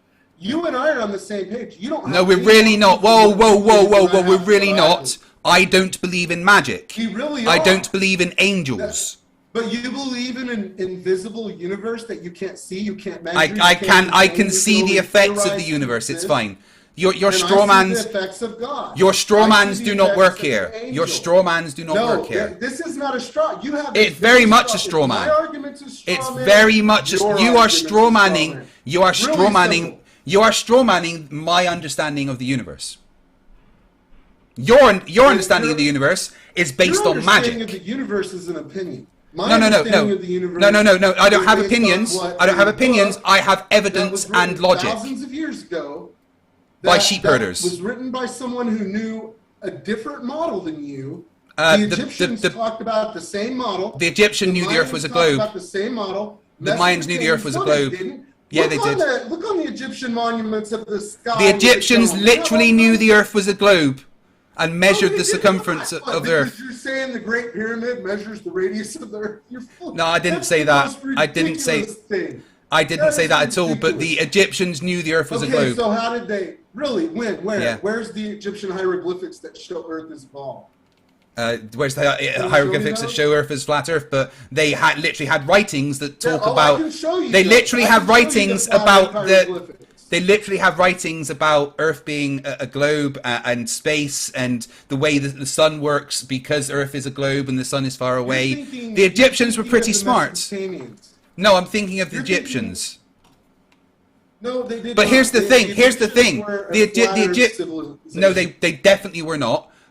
Here's the thing, though. The Egyptians is a very broad term because did you know, for instance, that you and I are closer to the birth of Cleopatra than Cleopatra was to the building of the pyramids? Isn't that true? Yeah, I saw that. I saw it in a meme. Yeah. I didn't know that. Yeah. So the majority of the Egyptian civilization kind of knew that Earth was a sphere because we've known that for 2,000 plus years. I'm talking about ancient Egypt. I'm talking about when the pyramids were built is when they thought the Earth was and they had literally no opinion on the shape of the Earth. Knew a hell of a lot more than you. I really don't think the people that built their pyramids knew more than me. Ask the people that built the pyramids to design a nuclear reactor. Can they do that? You know no, I can. Ask the technology. Because there's simply no evidence that they had nuclear technology. Yeah, there are places. Ask the ancient Egyptians to design melted glass in the desert. That here's has the thing. Resemblance of a nuclear bomb. You know what I'm talking about? Yeah, glass in the desert can actually happen from reflections off of mountains and stuff. No, there's a specific place that has the Egyptians did not have nuclear power. The Egyptians did not have nuclear power. You don't know what kind of technology they had. Well, we do because we can see the infrastructure left behind, and it wasn't that long ago. Dude, there are monuments that are around the world that we could not possibly replicate with our own technology today. You know this. Yes, we could. We can replicate everything. If it makes you feel better to blame it on aliens, I'll go with that. I didn't say anything about aliens. The Egyptians were great engineers. The Egyptians were great engineers, and they could move rocks a lot. But what they about didn't. The South Americans? What about all the monuments that exist on the big mountains in South America? Yeah, that can't even, also pyramids. pyramids. How they made these things. Yeah, we can actually. There's a nice documentary about it on Netflix. So, really, I would love to see that because I have not seen a good explanation for why those things exist. I mean, people. Here's the explanation for you. Here's the explanation for you. People built them. Maybe. Yeah, maybe the angels built them. So no, angels aren't a thing. So no. 1,000-ton block up like 500 feet up into the air. You think people could do that? No, dude. Come on, these are ancient people. You can't. I saw one the other day that said you can't lift something that big up a ramp more than 10 degrees. Sorry, you know how long that ramp would have to be to get that stone up to that pyramid. These things were. They didn't use ramps. They were, Craig. You know that this was. Yeah, they were very good at engineering. But I just want to address someone in the chat. Cheddar Bomb says FTFE can't have a debate without talking over the other debater. Rude as can be every time. I've done my best to let Chris talk, and Chris is actually talking over me quite a lot. So Cheddar Bomb, I don't think you understand how it works here. We've talked over each other. I talked over you too. I mean, we've both been talking because we're passionate. And what I think Cheddar Bomb needs to understand is the rule I have on this channel. I copy him. How he acts, I act. He's been passionate, I've been passionate. If he's more sedate, I'm more sedate. I copy them. So if you've got an issue with the way I'm acting, Cheddar Bomb, it's his fault. Sorry. Sorry. My bad. My fault. I'll go with that. So the thing is, you have claims that your model explains stuff, but it doesn't. There's no mechanism to explain the measurements that we can do of Earth's rotation with your model. Nothing about what you're saying would make those measurements a thing. The sky moving wouldn't make a laser, a fiber optic laser gyro, a mechanical gyro, a gyro compass, a pendulum, wouldn't make all of these things measure the Earth's rotation. It's all the same concept. If it makes one of them move, it's really not the same concept. One is literally light. One is using magnetic fields. A couple of them are using Coriolis forces imparted. The sky moving can't impart Coriolis, that's for sure. Well, it's not in the sky; it's underneath us. Well, something moving underneath something moving underneath us also can't impart Coriolis. Have you seen the physics girl experiment where she drags the plate through the pool and you get a vortex on both sides that go all the way across the pool? Yeah, we're not on a pool. We're on solid ground. No, but that's nothing underneath us. Like Chris, hold on. Nothing underneath us that's moving. Nothing that was moving underneath the surface of Earth could cause the Coriolis force. That is because we. No. Not according to. It's not according to me. It's according to physics. There is no physics. The model from the Dark Ages when they thought it would be a good idea to cut themselves. And there is no physics. There is no physics that say something moving underneath you could cause a Coriolis force that affects all material exactly the same. There's no physics for that. No, gravity couldn't do that. Gravity doesn't work that way. Gravity doesn't move. Gravity doesn't move the way you claim. Gravity doesn't move the way you claim. And the different sources of gravity given different forces would do a bunch of different things. What a pendulum measures. More like a deflection. What a drift of a pendulum measures is the fact that it's on something that's moving. That's it. It can't register anything else. Gravity will not make it drift according to gravity, according to our measurements of gravity, according to how we know gravity works and the functions of gravity and physics in general. Then how does gravity move the entire oceans? Again, how does that happen? What is the mechanism of that? Fg equals gm1 m2 over r squared. Column of water and move it across the ocean. It's pretty simple. I may even still have the graphic here because it's been a while since I've had to explain that. So gravity does move things. That's the point. It doesn't matter how you explain it. In a predictable way, moves things. You agree. You agree with me. Yeah, but we know how gravity acts, and nothing about the way gravity acts says. Hold on. Nothing that we've met again. I measured it and calculated the gravitational constant myself, so I know how gravity works. And nothing about the way we know gravity works says that it would make a pendulum drift relate to its latitude on Earth. Nothing at all. Right? Just give me a sec. I don't think I have the graphic here for gravity anymore for the moon. But all right, it's very simple. So the Earth is a sphere, and imagine the oceans as a slightly larger sphere around the Earth. Okay? Oh, okay, that's interesting. Right? It's not completely accurate, but it's a good way to visualize it. So the Earth is a sphere, and the oceans are a slightly larger sphere around that sphere. Okay? If the moon is off to this side, then that means that this sphere will have a gravitational force stronger at the side closest to the moon. And that means that the water closer to the moon will also have a stronger gravitational force. So if we go through it sequentially, we've got the moon creating a gravitational force The closest thing to that will be the water on the outside. So that is moved with slightly more force towards the moon. However, there's two tides on Earth, right? There's opposite sides. So we've got the tide with where the moon is. We've also got the tide the other side. The reason that tide the other side happens is because the next strongest force is on the Earth in the middle, right? So the Earth is moved slightly towards the moon. And that leaves a hump the other side, which is the tide opposite from the side of the moon. So And that is according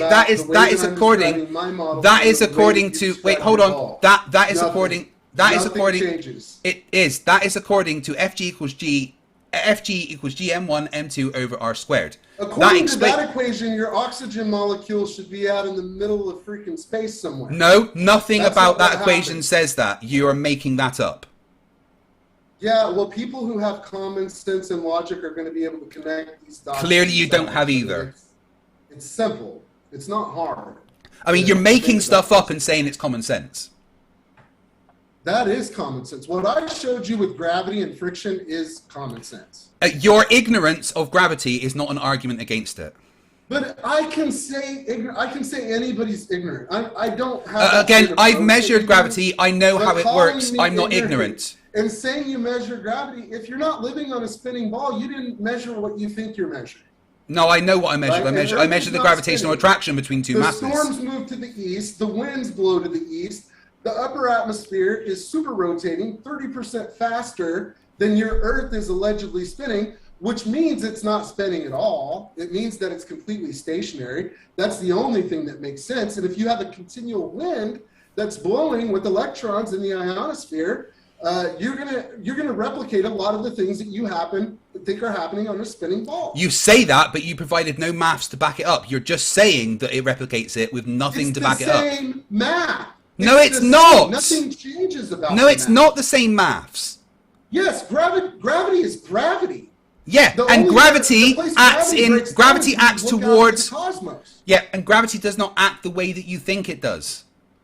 And the 95% invisible universe isn't what you think it is. I love you, brother. Listen, dude. Apparently you actually used the gravity calculator incorrectly as well. And we went way longer than. Okay, well, let me read the super chats then and see if there's any that are questions for you. Thank you for coming on. Craig, can we do this again? Yeah, and maybe I can bring a couple of experts on as well. Because I only got about a third of the way through this. Like we're not even we didn't even get into the model or anything. But I gotta go. All right, okay. Go ahead. Takasanas, who became a new member, thank you very much. Nick Jean for $5 says, been a while since I caught a Flerf execution live. Get 'em, Craig. Don't worry, I've got quite a few coming up. And obviously you're going to have more conversations with Chris, which I'm looking forward to because I've actually enjoyed this one. James Weber for $5 says, my 10-inch Orion skyline, the Bosnian telescope will be here in a few days. I look forward to sending you the pictures to show these morons. Make sure you email me them, the high-def ones, to fighttheflaterearth@gmail.com. Thank you very much. Alison, $5 Australian. Sydney to Santiago on that map is by far the worst I've seen on any projection. Yeah, I mean, like I said, I can debunk this map with one word, and that's Australia. But, you know. Yeah, I agree. Australia is off, but it's the way you center it. That's the point of the map, is the way you triangulate a flat Earth map. Magic. I'm not a cartographer. DL1 for $5. Inverted Earth certainly is a new one. Would make a cool sci-fi world like Halo. Tim Tully for $5. Please explain World War II in the Pacific on that map. I'll wait. Okay, well, the map resets. Again, it's a circle that... Pac-Man. That's right. It's completely seamless. Pac-Man is the answer, Tim. Absolutely.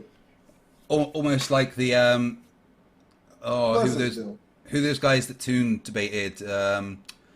Me. No. Have you debated Toon? Oh yeah, a couple of times. I like him. He's awesome.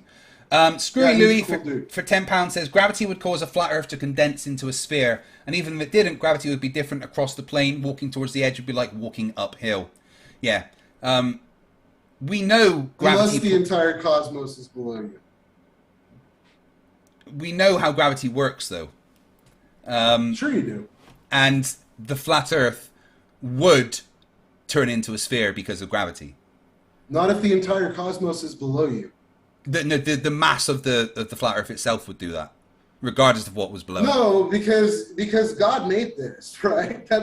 You don't like the magic, but that's the truth. God made this place, and God is beyond us. So no, it would not. I prefer Q to God. Regaleptic for 50 secs. Thank you for all the secs. Says the distance entered into the gravity calculation is the distance between the masses, so the distance from Earth's core. Right. So you were using the gravity calculator wrong. You need to look into that. The gravity calculator is measuring from center to center. Everybody knows this. This is not rocket science. Yeah, and I think you need to look at the way that you were using it. Pilo1408 for $5 says he is treating air as a solid object, talking about cumulative lag, which doesn't matter because the air isn't tethered to any one spot. Correct. James Weber also he's right just became about a new member. Actually, I didn't think about that, so I actually should have increased that distance by about 1,000 times. The other times over what we did. The other way, it's the other. So it way. would actually be further. No, it would be further because we're measuring from center to center. He's right. It's the other way. It literally does it the other way that you're saying. Jesus Christ. New member James Weber. Thank you very much. Measured 200 kilometers away from the center. Yes. How many miles is the Earth away from the center? It's 3959. Yeah, and then you only had 200. Oh, goodness me. Anyway, NANA for $6.66 says, Chris, please tell us where the globe touched you. This is a safe space. The globe was my life until about 4 or 5 years ago. Your life? I was living on one. Now I know I'm not. I mean, you are. Alison for $5 Australian. Alison is a qualified pilot in Australia. And asked this question for quite a lot and never gets an answer. As a pilot, why do I have to account for the globe whenever I plan my flights? Why is there no flat Earth alternative? Well, if she uses my map, it would work perfectly on. No, the Haberstein formula would not work on that, I'm afraid. The Haberstein formula requires the Earth to be a sphere. Formula. What is that? It's what pilots use to calculate the shortest distance between 2 points on the sphere. Yeah, it absolutely would if it was triangulated in that way. I'm not saying that's a perfect No, it's map. not triangulation. Australia's definitely not perfect. But if I triangulate things... Literally, the Haberstein formula only works on the sphere. Edge, that map would work exactly the same way as a globe. You would think you were living on a globe. Because I can travel in any direction and I'm going to come right back to But it requires the Earth to have a curve for it to work. No, Lord you're imagining that third axis, but it may be. So the site I was going to send you to tonight, Craig, was actually parabolic Earth, right? Because I actually think that reset line, it may be a parabola. It would work either way. Like I can make the angles of the sun and the stars work either way I do it. So it may have a little bit of a parabola. Also, the radius of the Earth, being a sphere, is in the Haberstein formula. Anyway, Lord Luminous Pooh for $2 says, Magurd and Mabuk say wait, hold on. The radius of the Earth being a sphere, the radius of the Earth being a flat Earth would be, what is the radius? 12,800 miles. Yeah, but 12,400 miles. It's not that in the Haberstein formula, so, you know. No, because you're imagining a ball. But because you are planning your flights on a ball, and it works. What's magic about the radius, Craig? Come on, man. You're talking to me. You're not talking to somebody else. What's magic about the radius? On flat Earth, everything. No, on flat Earth, nothing, because the radius is 3959. The miles across the surface is 6,200. No, it wouldn't be. The miles across the surface on a ball are 6,200 miles. On the radius. Yeah, and that doesn't work on a flat Earth.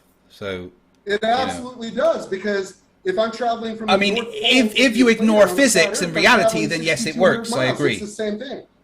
Anyway, Jake the Surgeon for $2 says orbit implies outside of the atmosphere. Yes, I definitely. Tim Pryor for $10 says Flerfs always say we believe what we're told, even though we're taught how to figure it out for ourselves, but they believe any random idiot on YouTube. Oh, the irony. To be fair for Chris, he seems to have done a lot of stuff himself and not parroted any particular Flerf. I wouldn't even be able to guess at who a Papa Flerf is in this case. So Zoomy, been a member for 4 months, says, I stopped playing Cyberpunk from this. Why the fuck are you playing Cyberpunk? One of the worst games released in the past 10 years. Please stop it immediately. Elden Ring. Just go and play Elden Ring. And if I could describe Elden Ring, what it's like playing Elden Ring, imagine walking into like a dark alley and then getting punched in the face by 25 people. And then those 25 people go and get another 25 people that stab you repeatedly and then all jump on your head. That's what playing Elden Ring is like. You should enjoy it. Philosopher King Gamer for $2 says, not an ad. Watch in space with Markiplier. Worth it. I quite like Markiplier. Yep. Folk Repair Shibakashi has been a member for 12 months, says, I'm back after a few months and it's not disappointing. Back to form with Flerf Projection and Stupidity. By Venti, I missed this. Glad you're back, FTFE. I never went away. I just got a bit ill and had to repair myself. I'm glad you're better, by the way, Craig. I'm glad you're feeling better. Yeah, well, I had some... It was quite bad for a while. I had some serious mental health issues, followed by a really bad concussion, which like knocked me out for a couple of months, honestly, followed by norovirus, followed by coronavirus. It was like a really fucking bad year. Huge Arse, member for 2 months, says, why do Flerfs hate hearing the answer to the questions they ask? It's almost as if they're scared of hearing the truth. Yeah, you know the answer to that. Frog Repair Shibakashi, $2. We need a top left emoji for stuff like this. Top left emoji coming, do not you worry. Connell Silva for $5. Curtis, you have 2 ears and 1 mouth for a reason. Use the former, close the latter. Or continue to show you have no brain. that was mean. You never got to hear my whole explanation. Well, next time, maybe we'll get further into it. Got another one for Connell Silva for $2. The Bible does not teach flat earth. That is a lie. I've got to agree with him. It absolutely does not. There are 4 angels standing on the 4 corners of the earth. The bottomless pit opens on the earth. Satan took Jesus up to a high mountain. It is a flat earth model. The Bible literally says the earth is a globe. Over and over again. The Bible literally says the earth is a globe, and it says the earth... God stopped a sun in the sky in the book of Joshua. Yeah, that never happened, so we know the Bible's a lie. And it also specifically says the earth is a globe in space. But, you know, there is that. Okay. It specifically uses the word globe when you follow the original translations. Yeah. And I may not be religious, Chris, but I've heard circle. I could probably say that I've read more versions of the Bible than you. I've read. I would love to know what original version that was, because it doesn't say globe. When it comes Isaiah says in the same book that Isaiah calls the earth a circle that's laid out in 4 corners, he said he'll toss you like a circle. Ball doesn't have out corners. Country. So Isaiah knew. But a circle doesn't have corners, Chris. Yes, it does. A square goes around a circle. There are 4 angels standing on the corner on the outside of the circle that we can't go Oh, so it's a square around a circle. Right. Right. There are 4 angels standing. We can't see the angels. I mean, angels aren't real, but you know. That's because the angel Zotiel is standing in the middle, preventing our access to the Garden of Eden. No matter what way we go, we're going to reset to the other side. Because of Pac-Man, I see. The Bible said thousands of years before you came up with the heliocentric crazy. model. Pilo1408 for $5 says, if the Bible's age gives it authority over science, why are you using modern technology? Yeah, good question. Luke Firewalker, €5. PSA, the pills from Pac-Man are not for human consumption. James Weber for $10, his God believes in slavery. Then he quotes 1 Peter 2:18. St. Peter writes, slaves, be subject to your masters with all reverence, not only to those who are good and equatable, but also those who are perverse. Yeah, the Bible is mixed messages on slavery. One book specifically says that it shouldn't be a thing. One book says it's okay to beat your slaves as long as they don't die. I mean, religion, right? DL1 for $5 says, nowhere in that 4th dimension ramble was he anywhere close to a rational thought. Seriously, read Flatland, Chris. That's my homework for you, right? Read Flatland. I will. I'll read it. Gaming with both hands for $5 says, what happens if I go to the edge and stick my arm past the boundary? Does my arm disappear from sight and appear at the other edge of this map? No, it is a seamless reset line. The sun is shining on exactly 50% of the earth. So if the sun is beyond the reset line, then part of the light of the sun is going to be on this side, part of the line of the sun will be on the other side, and you would see the sun in the sky from both sides. It's a seamless reset. Magic. Awesome. Jake the Surgeon for $5 says, religion requires faith with elements of the supernatural. Even if the Earth wasn't a globe, it still wouldn't be a religion. Yeah. No, I don't believe in supernatural. I don't have a religion. I don't have faith. I know philosophy, you could argue with me in a philosophical point of view, but the way that I see it, beliefs are irrelevant to the shape of the Earth. Monkey in the Works, been a member for 21 months, says, question for Chris. Why can't people in the Southern Hemisphere see Polaris? And why can't people in the Northern Hemisphere see the Southern Cross?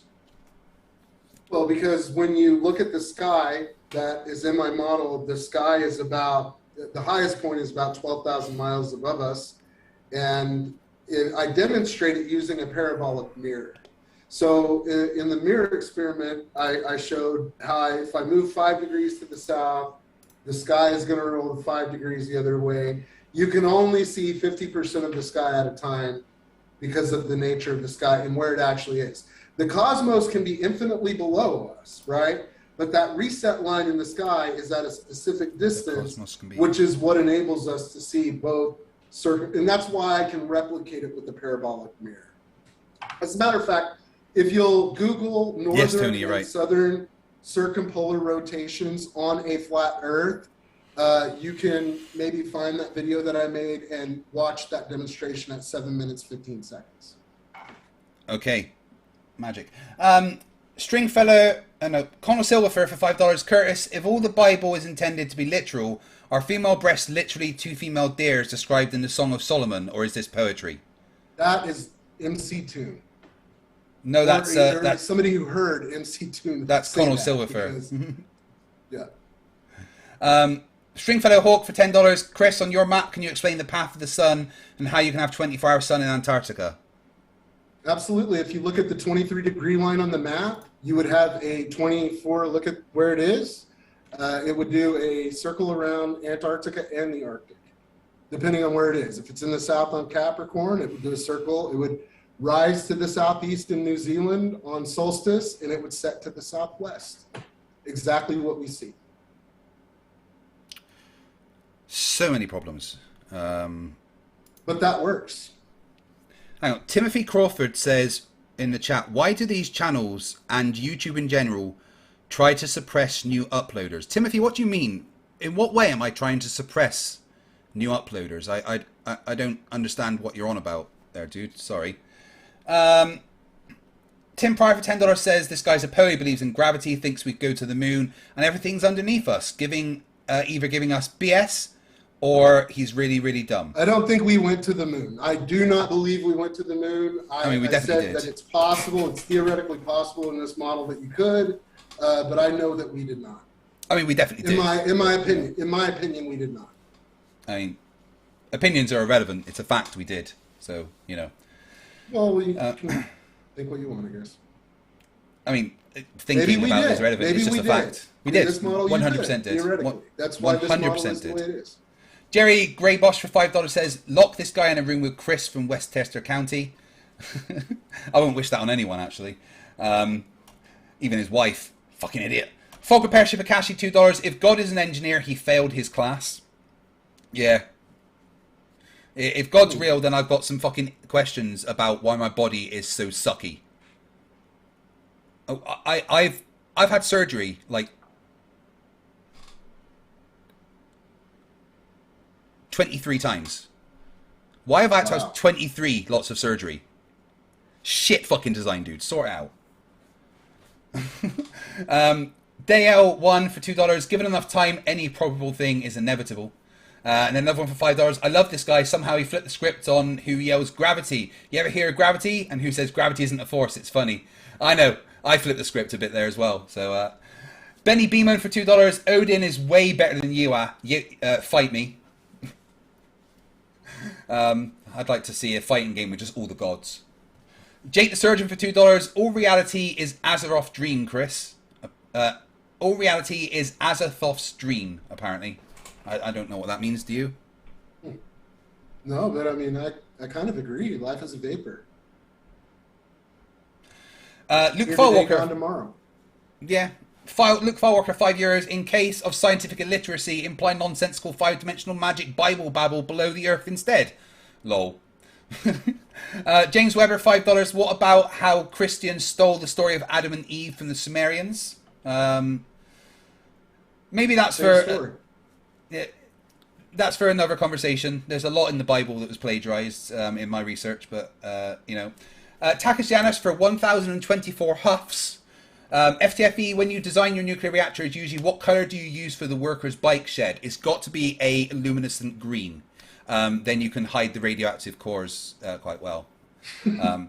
Although if you watch Kyle Hill's recent video, it talks about how nothing in nuclear reactors is glowing green, and it's a fact.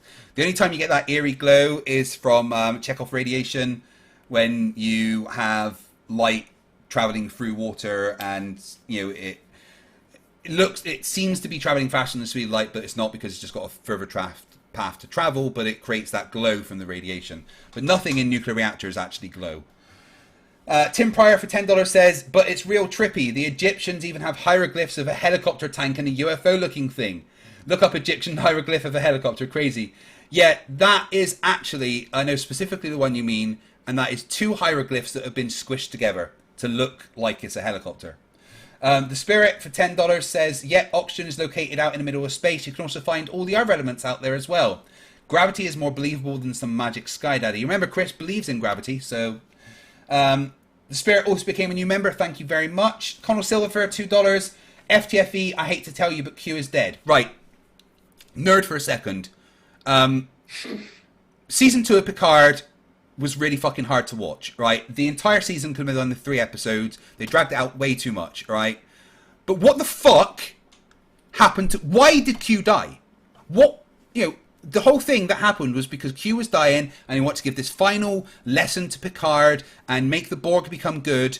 Brilliant. All right, cool. But why is Q dying? So many times throughout the Next Generation, through Voyager, even in Deep Space Nine, Q specifically said he's immortal, omniscient. Hey, man, in the Bible that the holy city descends like a cube over the earth. Yeah, I was talking Star Trek. I was talking Star Trek, maybe. The Borg don't use cubes anymore. Keep with the times. But why is Q dying? All right, being serious. Is it just that Q, the John Delancey Q, or is it all Qs? Or is all of the Q dying? Because in Discovery, the Admiral Lance said they hadn't heard from the Q in over 600 years, and also when Guinan did her summoning for the Q, no one appeared. The only Q that appeared was like 12 hours later, when the Q that couldn't use his powers, John Delancey, walked into that room. Why did no other Q appear? Are all the Q dead? Why are the Q dead? Why is no one talking about this? Fuck's sake, someone tell me. Nerd over, sorry. Jeffrey Hollenbach for $5 says, weird that Chris has a humiliation kink, but you do you, friend. Fang Media, $5. Let's see, the Earth is flat, there's a dome, and it was made by a magical space fart with a snap of his fingers. New theory, the Earth is a snow globe. Definitely not. And Fang Media, angels stand on 4 corners of the Earth. Translation, the Earth is a cracker, not a disc. Pilot 1408, $5. And him who sits on the sphere of Earth. Isaiah 40:22. He spread the skies over... Depends on the translation. That's the thing. Yeah, but those later translations try to line up with the scientific establishment. No, this comes from quite an early translation. He spread the skies over unformed space and hangs the earth out in empty space. Job 26:7. Yeah. He inscribed a circle into the earth, into the water, which is exactly what we see in the map that I showed you. Empty space. Andreas Eldritch for 50 secs. If the flat water resets at the edge with powerful enough telescope, could you see the back of your own head? Haven't really thought about that. The horizon, though, is formed by the atmosphere. We didn't get to talk about it at all. The horizon's formed by the curve of the Earth, but, you know. The atmosphere, but yeah. The curve of the Earth. For $2, £2 for €2. Thank you very much. Tim Pryor for $10. 1,000 years from now, somebody's going to find a Harry Potter book and think that's real. If civilization ended now and like aliens or something turned up and just got to go through what we've got here, they'd be very disappointed with us. Pitbull 420, been a member for 14 months, says Encyclopedia of Dumb. Yeah. Darren DeBaron for 4.99. Here's your shill bonus. Thank you very much. I'm a little glad but disappointed at the same time this Flerf hasn't suffered the wrath of Omega Anger FTFE one day. He wasn't enough of a dick for me to shout at him. So, you know, everyone knows the rule. I copy them. Jake the Surgeon, $5, says, Azeroth is the supreme being in the Cthulhu mythos. Okay, thank you very much. Fogapersha Bakashi, $2, FTFE. A Q does die in Voyager assisted suicide. Yeah, but he had to become human before he could die. Q was just dying as Q. And no one is talking about why. Why did Q die? Tell me, someone. Waikika Moo Cow's been a member for 14 months, says the Phantom Menace is the best Star Wars. I know, who doesn't love films about political maneuvers and stuff, right? The Spirit for $10. Wait, a Flerf that believes in gravity? How? What? Gravity can't work on a flat Earth. Sorry, I just woke up and jumped in at the end, and now I'm more confused than normal with Flerfs. Please go and watch from the beginning. You'll thank me. Your pal Al for $2 says hashtag justice for Q. Mario Nascimento for €20 says, I never understood Flerfs claiming gravity isn't a force. It can be a fictitious force, but only locally without tidal forces. When the equation principle holds, that's the whole point of GM cherry picking at its best. I like to describe gravity as not a force, but creating a force. The force is a result of gravity. Right, that's the way I look at it. That makes Nathan Oakley very angry. And then last one, Tim Pryor for $10. Okay, you have an explanation for the helicopter. What about the tank-looking thing and the UFO-looking thing? Even scientists and National Geographic are amazed by this. Yet, they're all, from what I've read, they're all kind of like just not real ones, but who knows? Fog Pressure Bakashi, $2. Oh, right, sorry, been a while since I watched. Sorry. No worries. I love Voyager. Seriously, someone tell me why Q died. I need to know this. I'm not kidding. Why did Q die? And also, why was Season 2 of Picard so fucking and slow burning? Anyway, Chris, that is all for tonight. Thank you very much for joining. Thank you, brother. I know you've got to get away. Any final thoughts before you leave, or? No, I just want to thank everybody for coming. I want to thank you for having me on and giving me this opportunity to talk about the model that I have. And I look forward to coming on again, brother. Thank you very much. Awesome. Thank you very much. I'll speak soon, Chris. Take it easy. Cool, man. Thanks, buddy. Bye.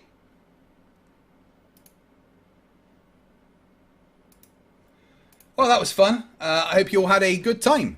I suppose this is as good a place to announce it as any. But I've got some big things coming up, and one of the big things is documentaries that I am going to be making. They're not going to be like little short YouTube videos, 10, 15 minutes. These are like 90-minute long, full production, like a movie type thing. I've got one planned that I'm scripting for Gravity, that Kyle Hill and Professor Dave are willing to help out with. I've got one scripted for Rotation of the Earth. I've got one scripted for science in general. There's a few of them scripted, but they're not my normal productions, and they're going to require new equipment. I'm going to need new cameras. I'm going to need a drone. I'm going to need travel mics because I'm going to be traveling places to interview and speak to people. I'm going to need money for camera crews and everything. So I'm going to be starting a GoFundMe to fund what I'm calling FTFE 2.0. It's a massive expansion of the channel, a massive expansion of the quality of what I can produce, which does require equipment that I don't have. I need a really good camera to take out and record people. I need a drone camera for getting shots that I need. I would need money for traveling and staying places and basically making a full production. And everything that I do, I've always done on zero budget. But what I've got planned won't be able to be done on zero budget. So I'm going to be starting a GoFundMe with around about a £7,000 target. And I'm going to list exactly what the money's for and everything. And this is something that's going to be coming up. And I hope that you guys will be willing to support me in expanding this channel. Like I said, the content I've got planned isn't the normal kind of thing I'm doing. It's going to take a lot a lot of work, a lot of traveling, and I'm looking at doing something that is more like you see on TV. And I want to expand the channel and what I can do in general. I want to push my channel towards being science communication, up in the quality. You know, you look at channels that have got millions of subscribers, they've got a team and budget and everything. And the way that I want to get there is by expanding what I'm doing. So look out for, in the next week or so, the launch of my GoFundMe. Any support that you guys will ever give me is more than appreciated. Tonight, I've been blown away by the amount of super chats that I've got. It's insane, as always. I will never charge for what I do, ever, ever. It will always be free to watch my videos, all my debates, all the videos I put out. There's never, ever going to be a paywall. I'm doing the GoFundMe because if you want to support me, the option's there, and hopefully allow me to make the best content that I can. So I wanted to let you guys know that what's coming. I know there's been a lot of issues in this community with fundraisers and stuff, but I'm not doing like a PayPal, just send my money to fucking Sean Hufford's PayPal and, watch it disappear on, Just Eats and Uber Eats and whatever. No, this is going to be done properly through GoFundMe, with receipts and everything showing what I'm spending all the money on. It's not just for me, it's to expand what I am doing with the channel. And I hope that, people are willing to support me on that. Tomorrow, I've got a new episode of Debate Shorts coming up, and new episodes of Flerfs Are Idiots are on the way. Dave is back on Wednesday for a new debate. I've got Terry Dalton coming up for a debate, and I have Chris Woods coming up for a debate, but they're a couple of weeks away. So make sure you are subscribed. Make sure you hit that notification bell, and I'll see you all soon. Got another super chat. The Spirit, $10. Q died in Star Trek Voyager. They can live as long as they want to, or if they get killed by another Q. No, Q couldn't die in Star Trek Voyager. Quinn had to become human to be able to do it. However, that did start the Q continuing civil war, where they developed weapons that could kill other Qs, I think. Anyway, I've had a great night, and I hope you have as well, guys. I will see you all soon. Remember that stupidity is not a right. Fight the flat earth.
I just realised I played the wrong one.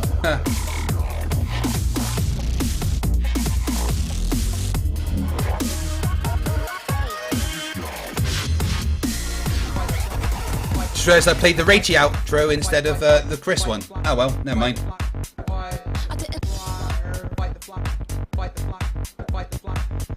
Yeah, I don't want this to come off as e-begging the GoFundMe. It's not. It is funding for a project. So I hope everyone realises that. It's not like to pay off bills or anything. Good night. Love you all.